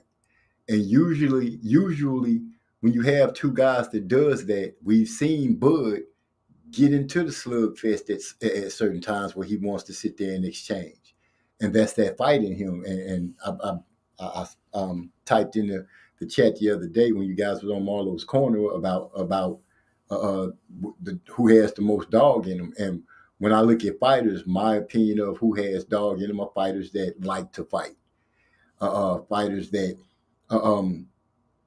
you're gonna have to stick to the game plan.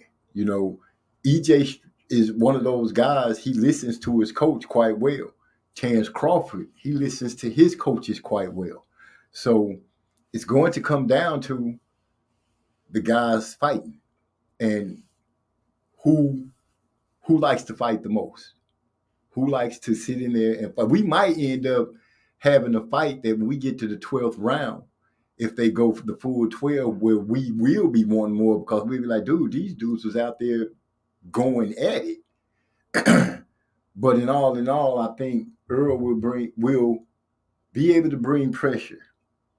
I'm going to have to see how Terrence Crawford tries to deal with him, trying to bring pressure on him, because I haven't really seen Crawford deal with someone bringing pressure like that, because he usually makes the guy bag up after a few punches because a guy recognizes that he can crack. I've noticed that with him fighting. So will he be able to make Earl respect his power and slow down a bit with the pressure? But up until now, we haven't seen anybody do that to Earl. It seems like they crack him and he be like, damn, you hit me like that? It's on and popping. You know, the next thing you know, he just stepped up to another gear. And we're going to, you know, it's going to come down to attrition. I hate to use the word of who wants it more, but this is one of those times that I'm going to look at it and say, which guy wants it more? Will somebody be able to, you hit me with a brick, who's going to be able to take the brick hit the most before they fold in? I'm thinking Earl can take the, I think Earl can take the most punishment to get to go for what he wants to go for. I don't know what kind of punishment. I have no gauge of what kind of punishment Crawford can take, but I don't consider him being weak. So I'm gonna give it to Earl by at least 2 rounds. Hey, Yeah. that's just to piggyback on what you're saying there at the end. That's the thing that is like I said, with Bud being a slow starter, he's going. Let's say he gets behind at some point. It could be a round, maybe 2. It's going to force him to press the action. He's not. I just don't think he can sit on the back foot and box his way to a decision. It's just not going to happen. He's good. It's just not in him to do that. He's too good of a fighter. I'm gonna be honest. He's too good of a fighter to do that. Even Floyd never just did that. You know, people always want to make it out. Floyd stood right in the middle ring most of the times and fought people. You know, and I'm not saying that Terrence Crawford, Floyd Mayweather, or anything like that, but I'm just saying he's good enough where he don't need to be bouncing and sliding up with back on the ropes, throwing a jab and trying to outbox him. I think he can fight him on the inside, but like I said, that's where the danger happens.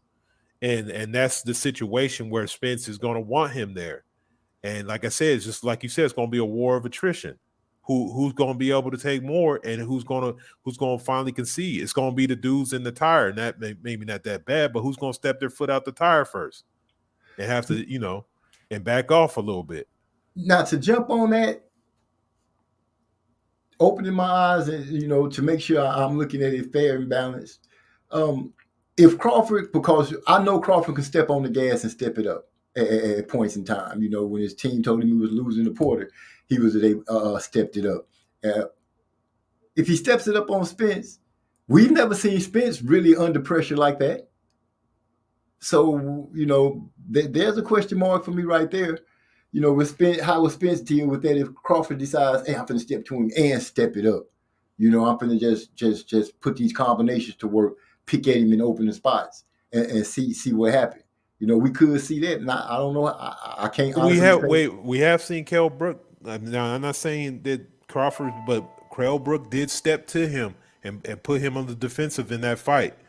I've had guys, there's guys that have stepped to him. Now, I don't think Kell Brook has the longevity of a Crawford, but I have seen it happen before where, somebody has tried to step on the gas on him and he just keeps throwing punches to the body. And I've seen him get hurt and get hit from guys doing that. Not hurt necessarily, but get hit. And he'll just keep throwing those punches to the body like boom, boom, boom. And he just won't, he'll bounce off. He kind of has exaggerated defense where when he gets out, like it looks like he's hurt or something, or he's off balance. And it's like, oh, he must have hit him with hard or something. But I just think that's his Earl just kind of just resetting, and it just kind of looks exaggerated, like he's hurt, gotten hurt or something like that. But it's not. It's not like that. I think it's feeding his foot, just him being the southpaw. I think his feeding just kind of messes him up sometimes. Okay. Well, I see we split right down the middle. King of Kings and MZ Talks Boxing is riding with Earl the Truth and Dilo 404, and my boy social scientist has called it for Terrence Bud Crawford. Hey, what's the Champ Ross rankings though? Because what are we ranking in the Champ Ross? Shots fired. What's the you got to tell me now? Well, I was number 2 last week, so I'll let you boy. Oh shoot, we got a number 2 over there. What you got, D-Lo? What you holding on? Shoot, I was about around 30 or something. Who? 30? Okay, well, 30 not bad. That's not bad at all. It's only 28 from second, but it's pretty cool. You know what I'm saying? Cypher Supreme. Last week was a triple week, man. It was a terrible week. Them Euros was trying to mess me up, but I still got 7 out of 10 right. But I was like, man, I could have easily got more than that. Y'all sleeping on Nick Ball. That's what messed y'all up, man. Yeah, he messed me up. Him and that damn Law losing. And then I don't think I put a fight in there that ended up getting canceled. The dude that starts with a C or whatever. And so I should have got 10 more points, which would have put me in 5th overall, but I messed around and I didn't fix it in time. But it's cool. I'll be ready this week. It's a lot of fights to pick this week. I thought he'd give you those points anyway, even if you don't pick. Well, I only picked 2 fights wrong, and I end up getting a 70. Is it 10 points per fight? It depends on whether you got the result right, not just who won. Yeah, so not draw, decision, or whether it was a KO.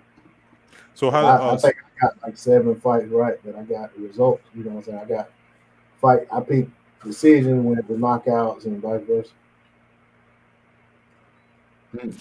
Yeah, it's something like that. But I'm on fire this next week coming up. I kind of, like I said, I had trouble with a lot of those fights. A lot of them guys are small time. I try to size them up, and I still got a pretty good score, but it was a lot of fights, man. So this week, I know I'm about to kill it because I already picked all my fights. I just ain't posted them yet. Okay, I feel you. Cypher Supreme say we shall see. We might be smoking on a Bud eye pack or eating some big fish sandwich. Gil Cole say that's not our conversation. Hold tartar sauce. Gil Cole say, I don't think EJ is going to try to box Bud. Can Bud keep up the pace or do something to EJ from pressing him? I think we touched on that, but if anybody want to reiterate, feel free. And then Gil Cole says, I don't want to agree with King of Kings, but I got to say I agree. I'm not. I might be agreeing about when you said Kell Brook had stepped to Earl and but Earl kept fighting through. Come on home, Gil Coles, man. I seen your name right next to mine in the Champ Ross, man. Come on home, buddy. It's all right. I actually thought Gil Coles was gonna pull off a upset and be a champ, but some kind of way he fell off. So we didn't celebrate that over here. Now he's still doing good. It's just this second week, man. Not talking about the last season. Oh yeah, then he was making beats and stuff. And then next thing you know, y'all done gave it to some dude we don't even know who he is. I was so disappointed. I was like, damn, I can't even brag on none of my family because they let some cat just come in and take the championship from him. Hey, he sent Gil Coles a note and said his rent was due, going to be homeless, so he gave it up. Man, Gil Coles, I can't wait to see this fight after Keith gets his shot first. Man, ain't nobody messing with Keith now. They done told Keith, I heard the Espinosa's trying to set Keith up to fight Boots Ennis. So tell Keith to do that. Gil Cole say he got 8th place over there. Marlo say this fight's giving me Hagler and Hearn vibes. The more y'all talk about it, and that's talking about Earl Spence and what's his name, Crawford. Ooh, how did I do that? Crawford must gonna be Hearns. Yep, that's the fight I always think of when I think of this fight, man. Is that them that 3 rounds of dudes was going, but that was just like that just set it off from the beginning. Like, yo, are you? But they went at it. And Hearns hit him with that thing and split his forehead, hit him with that punch. I was like, ooh, these boys is fighting. Next thing you know, Hagler just became too much to deal with. Hearns' gas tank ran out. And I do believe Bud is over there trying to get his I hope he's over there becoming the best Bud he can be. I hope Earl is doing whatever he needs to be the best Earl he can be. But man, I gotta talk noise to y'all, man. I'm gonna just keep it real. My boy gonna do his thing.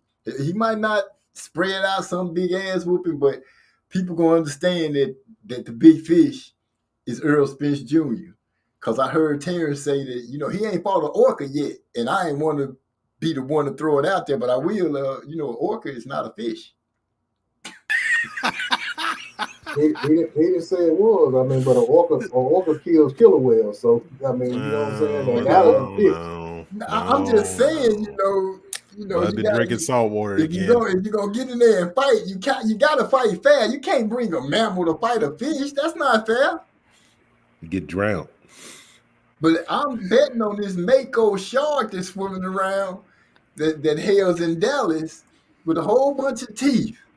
I'm hailing that this dude is gonna chew up what's the fish to a goat? Shit, if that goat in the water, he's trouble. That's what he is. And that ring is water. I'm just gonna talk noise. I can't help it. I'm excited because this fight is close enough. My whole body is shaking when I talk about it. I get the sweats. I just thought about what I just said. I think I just said an orca kills killer whale. Orcas are killer whale. I meant to say kill goat. Look, you've been drinking that salt water too. You better cut it out, that's bro. what it is. Yeah, I caught you when you said it, but I didn't want to go ahead and correct you. Yeah, I thought about it, but I was like, wait a minute, what I just say? Nah, MCT just let you drown. That's right. He just let you drown. That's what he did. That's the Spence fan in me right now. It's Porter versus Spence. I'm just. It just so happens. Let me make this right because you know what I'm saying. There we go.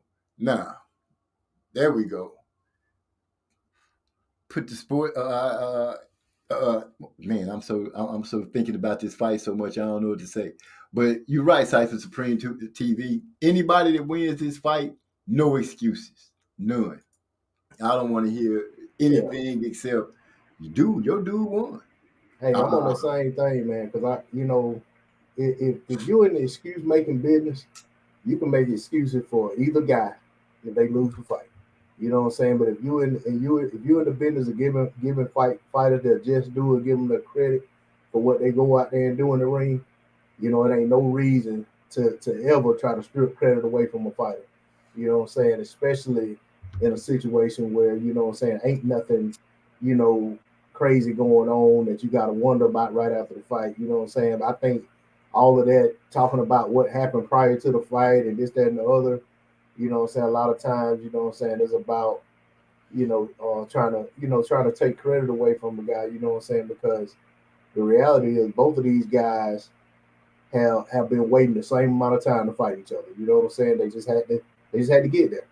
You know what I'm saying? But from the time that they both said that they were open about the fact that they wanted to fight, and neither guy ever, really just, what I'm saying, ran from the other guy or nothing like that. They just, what I'm saying, the politics and the people who could put the fight together just didn't have that they just didn't want to fight as bad as the fighter. So if we're there now, you know what I'm saying, and we get the fight, we get it when we get it. It ain't like one of these guys 40 years old or nothing like that, you know what I'm saying? And the best man gonna win the fight, the cream gonna rise to the top. And I feel like, you know what I'm saying, we just gotta be, you know what I'm saying, appreciative that we get in the fight and not really, dwell on, well, if it had happened then, it would have went this way. If it had happened then, I hated hearing that nonsense when Pacquiao and Mayweather fought.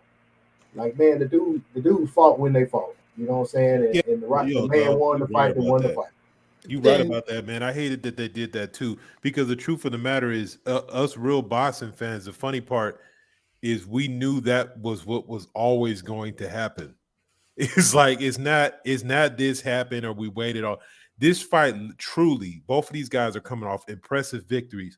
I'm picking Spence, but I'm gonna be honest. I don't know who's going to win. Like I don't know. This isn't like, oh, I knew the whole time Spence was gonna beat Crawford. Yeah, that's why this happened. No, that's that Mayweather situation. Because if you really want to think about it, you could say whatever. I don't know how you age out somebody who's younger than you. That doesn't make any exactly. damn sense. So that's stupid. So if anything, anybody could have said, "Oh yeah, look, that's why Pacquiao didn't want to fight him back in the day because he gonna age him out." Like that, like you could have the same thing would have happened regardless. But this fight right here, these dudes are elite. They both taking care of their bodies. Errol Spence went through his struggles, but he's clearly mature. I ain't never heard Terrence Crawford in any kind of shit like that. So they're both in great position. They've never lost. They've never been knocked out. They got about the same amount of miles on the tires. This is elite fight, man. And it don't matter if this shit had happened a year ago. It don't matter if it happened 2 years ago. This is probably the best version of this fight, period. And that's just all it is to it. And whoever wins is going to be the best fighter in the game. I don't give a damn about any other division. If whoever wins this fight is the best fighter in boxing, period. Number one pound for pound, right? Number one. Number one pound for pound. I agree on that all the way. Salute to Eric R. Appreciate you coming through. He say salute. Wherever the results are, we need to get a trilogy. Gil calls him rhyme with Earl. I love watching both fighters, but I watched Earl's whole career. Man, I'm gonna go on the limb and say, I feel like Earl gonna win. I'm not saying I think he gonna win. I'm guessing he gonna win. I'm saying I know he gonna win. That's the kind of fan I am when it comes to Earl Spence. He gonna win this fight. And if I have to eat crow, which I doubt I will, But I doubt I'm gonna have to. I'm gonna help Marlo and Trey X saute a bunch of crow, throw some on the grill, get it all smothered up, so I can pass it out to D-Lo. I want you to be the first one in line because I got some special mashed potatoes that I'm gonna make for it. Hey, I'll be right there for it. Put some extra seasoning on that crow. Oh, I'm gonna have it seasoned up for him. I'm gonna make sure everybody Marinate gets that stuff They overnight. don't make it too spicy. I can't do that. Man, I'm setting up an emotional support group for all the Spence fans, when he just stop, you know what I'm saying? 'Cause I know it's going to be some crying online, man. It's going to be ugly because it's a lot of guys. Virtual support groups at that, so y'all ain't even got to leave the house. Yeah, we're going to be Us virtual Spence support. fans ain't like that. We ain't emotional like that. We understand battle. Sometimes you win, sometimes you lose. We But our going to for see. ones is gonna dissolve. Like y'all gonna be like the witches on that you throw Oh, the salt on and dissolve when you and throw the water disappear. Oh, on it, shit. it start melting. That's what's gonna happen. Put some salt on like a snail and watch him just The squirm. wicked witch.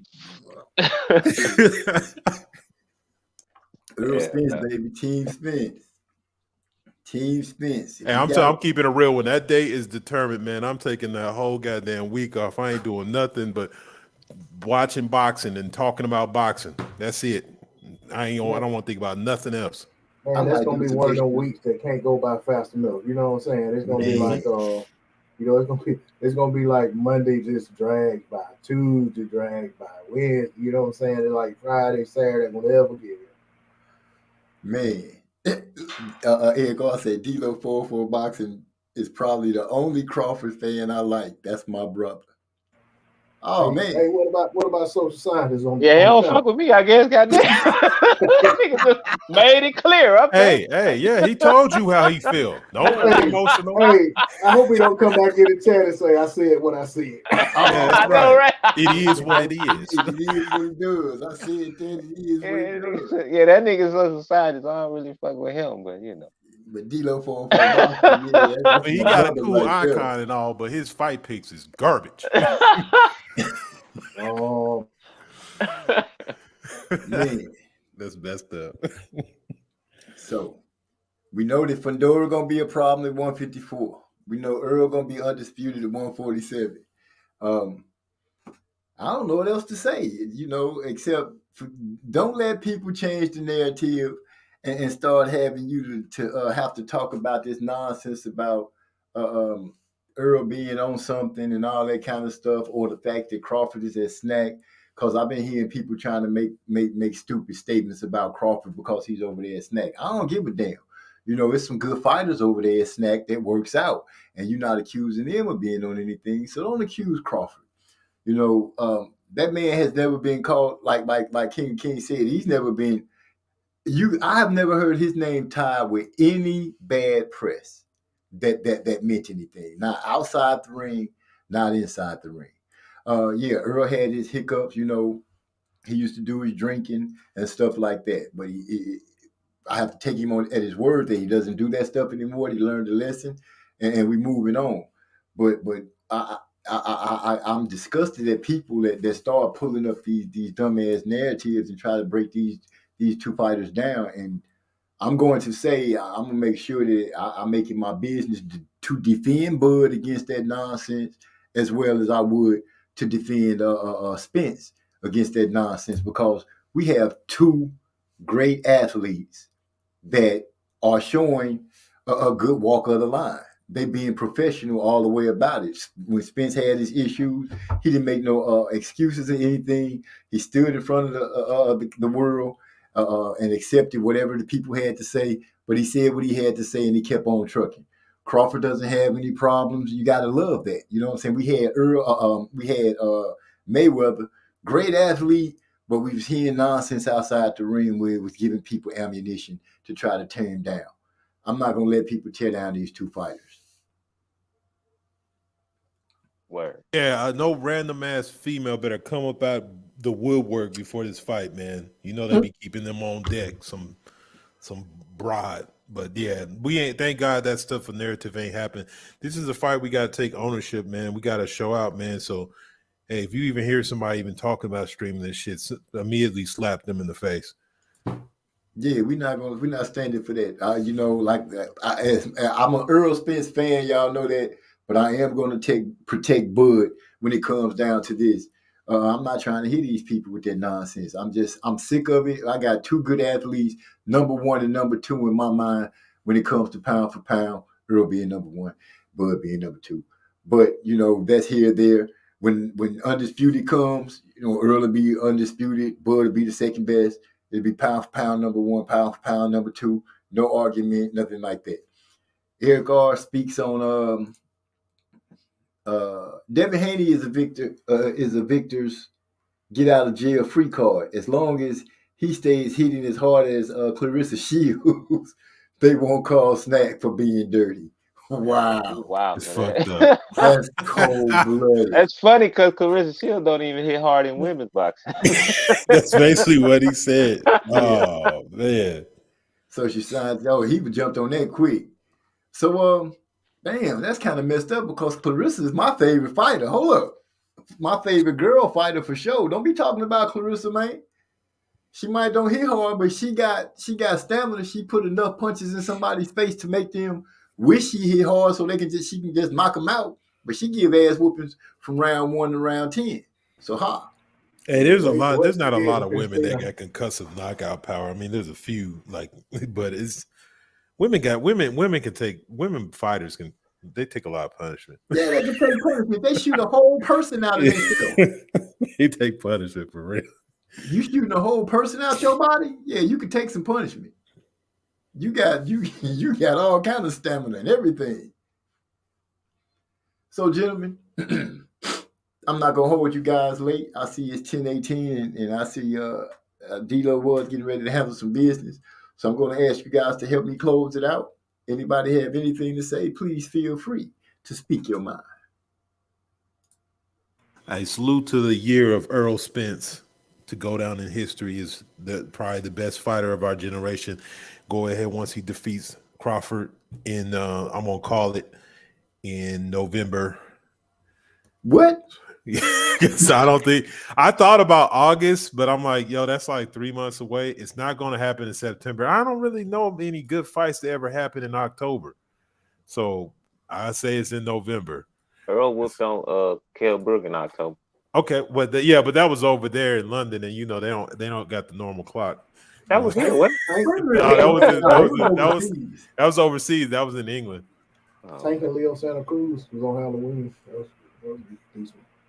All right, well, we put it in October, man, since that'll be right after Canelo gets beat by Bivol. So, yeah, man. So this is his year, man. We're gonna remember 2022 as the year that Earl Spence established himself as being the best 147 pounder in the world. If Canelo get beat by Bivol, that's gonna happen pretty soon. So I don't know what'll happen in September.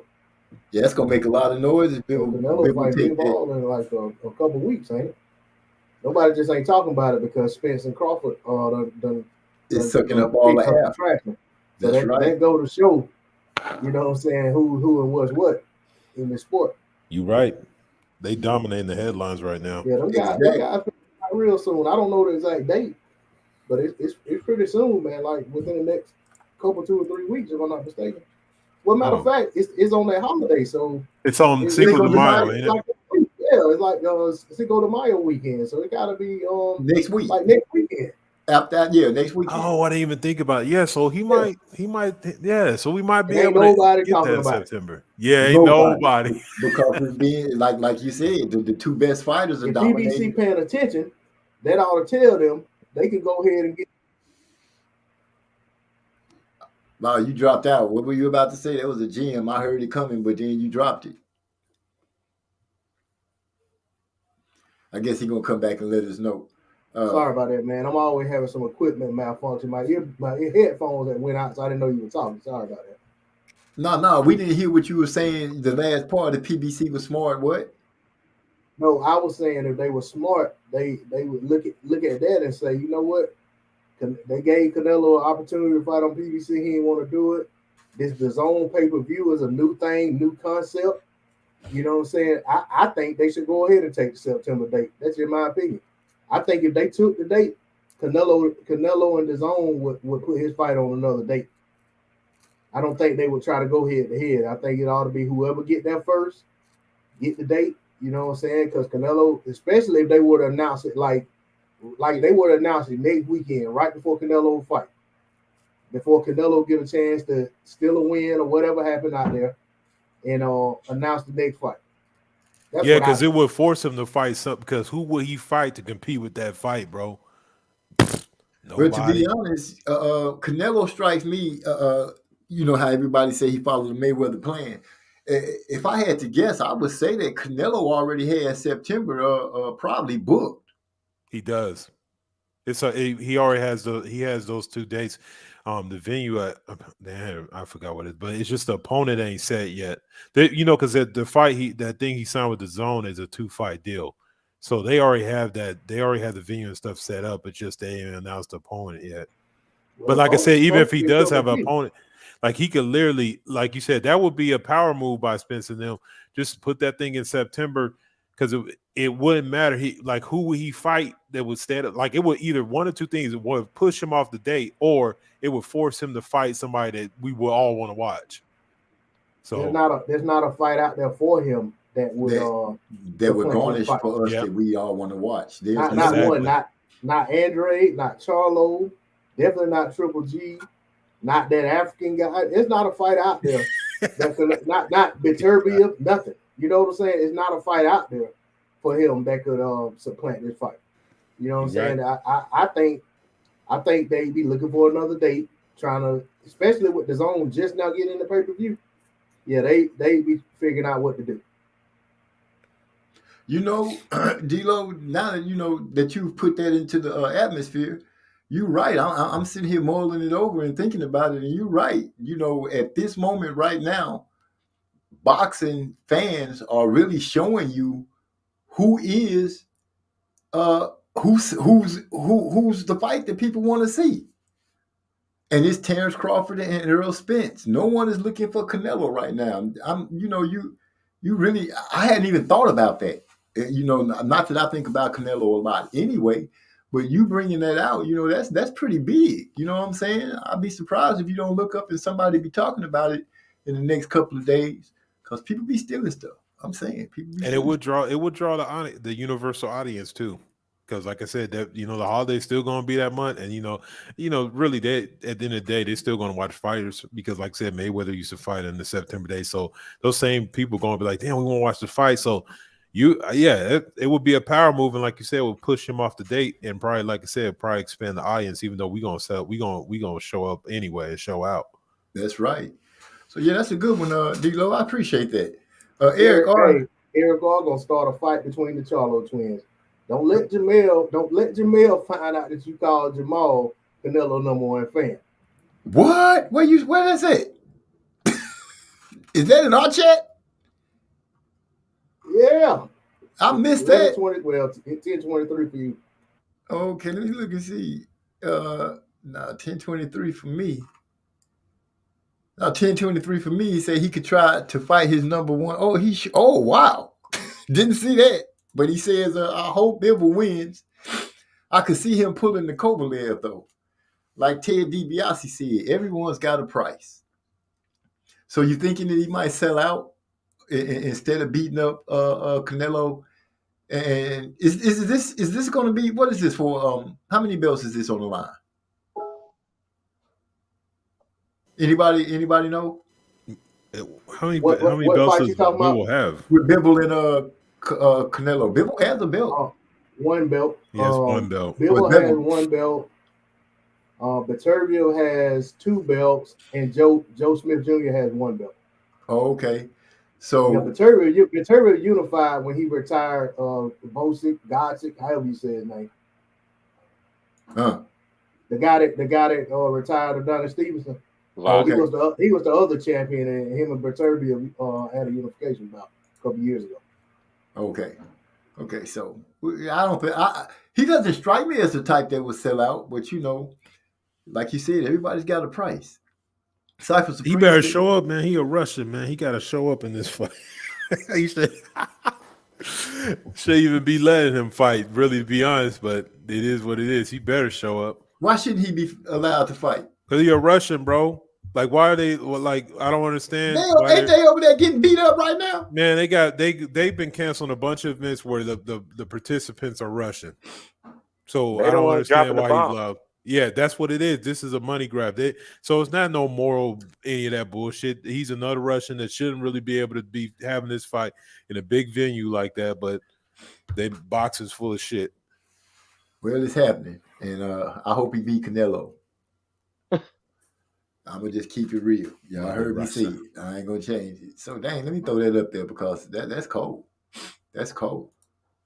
So, gentlemen, once again, I'm gonna try to say good night to all our people that showed up, our family.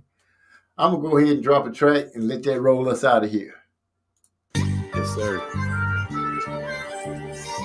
Can y'all hear that? Yeah. Yes, sir.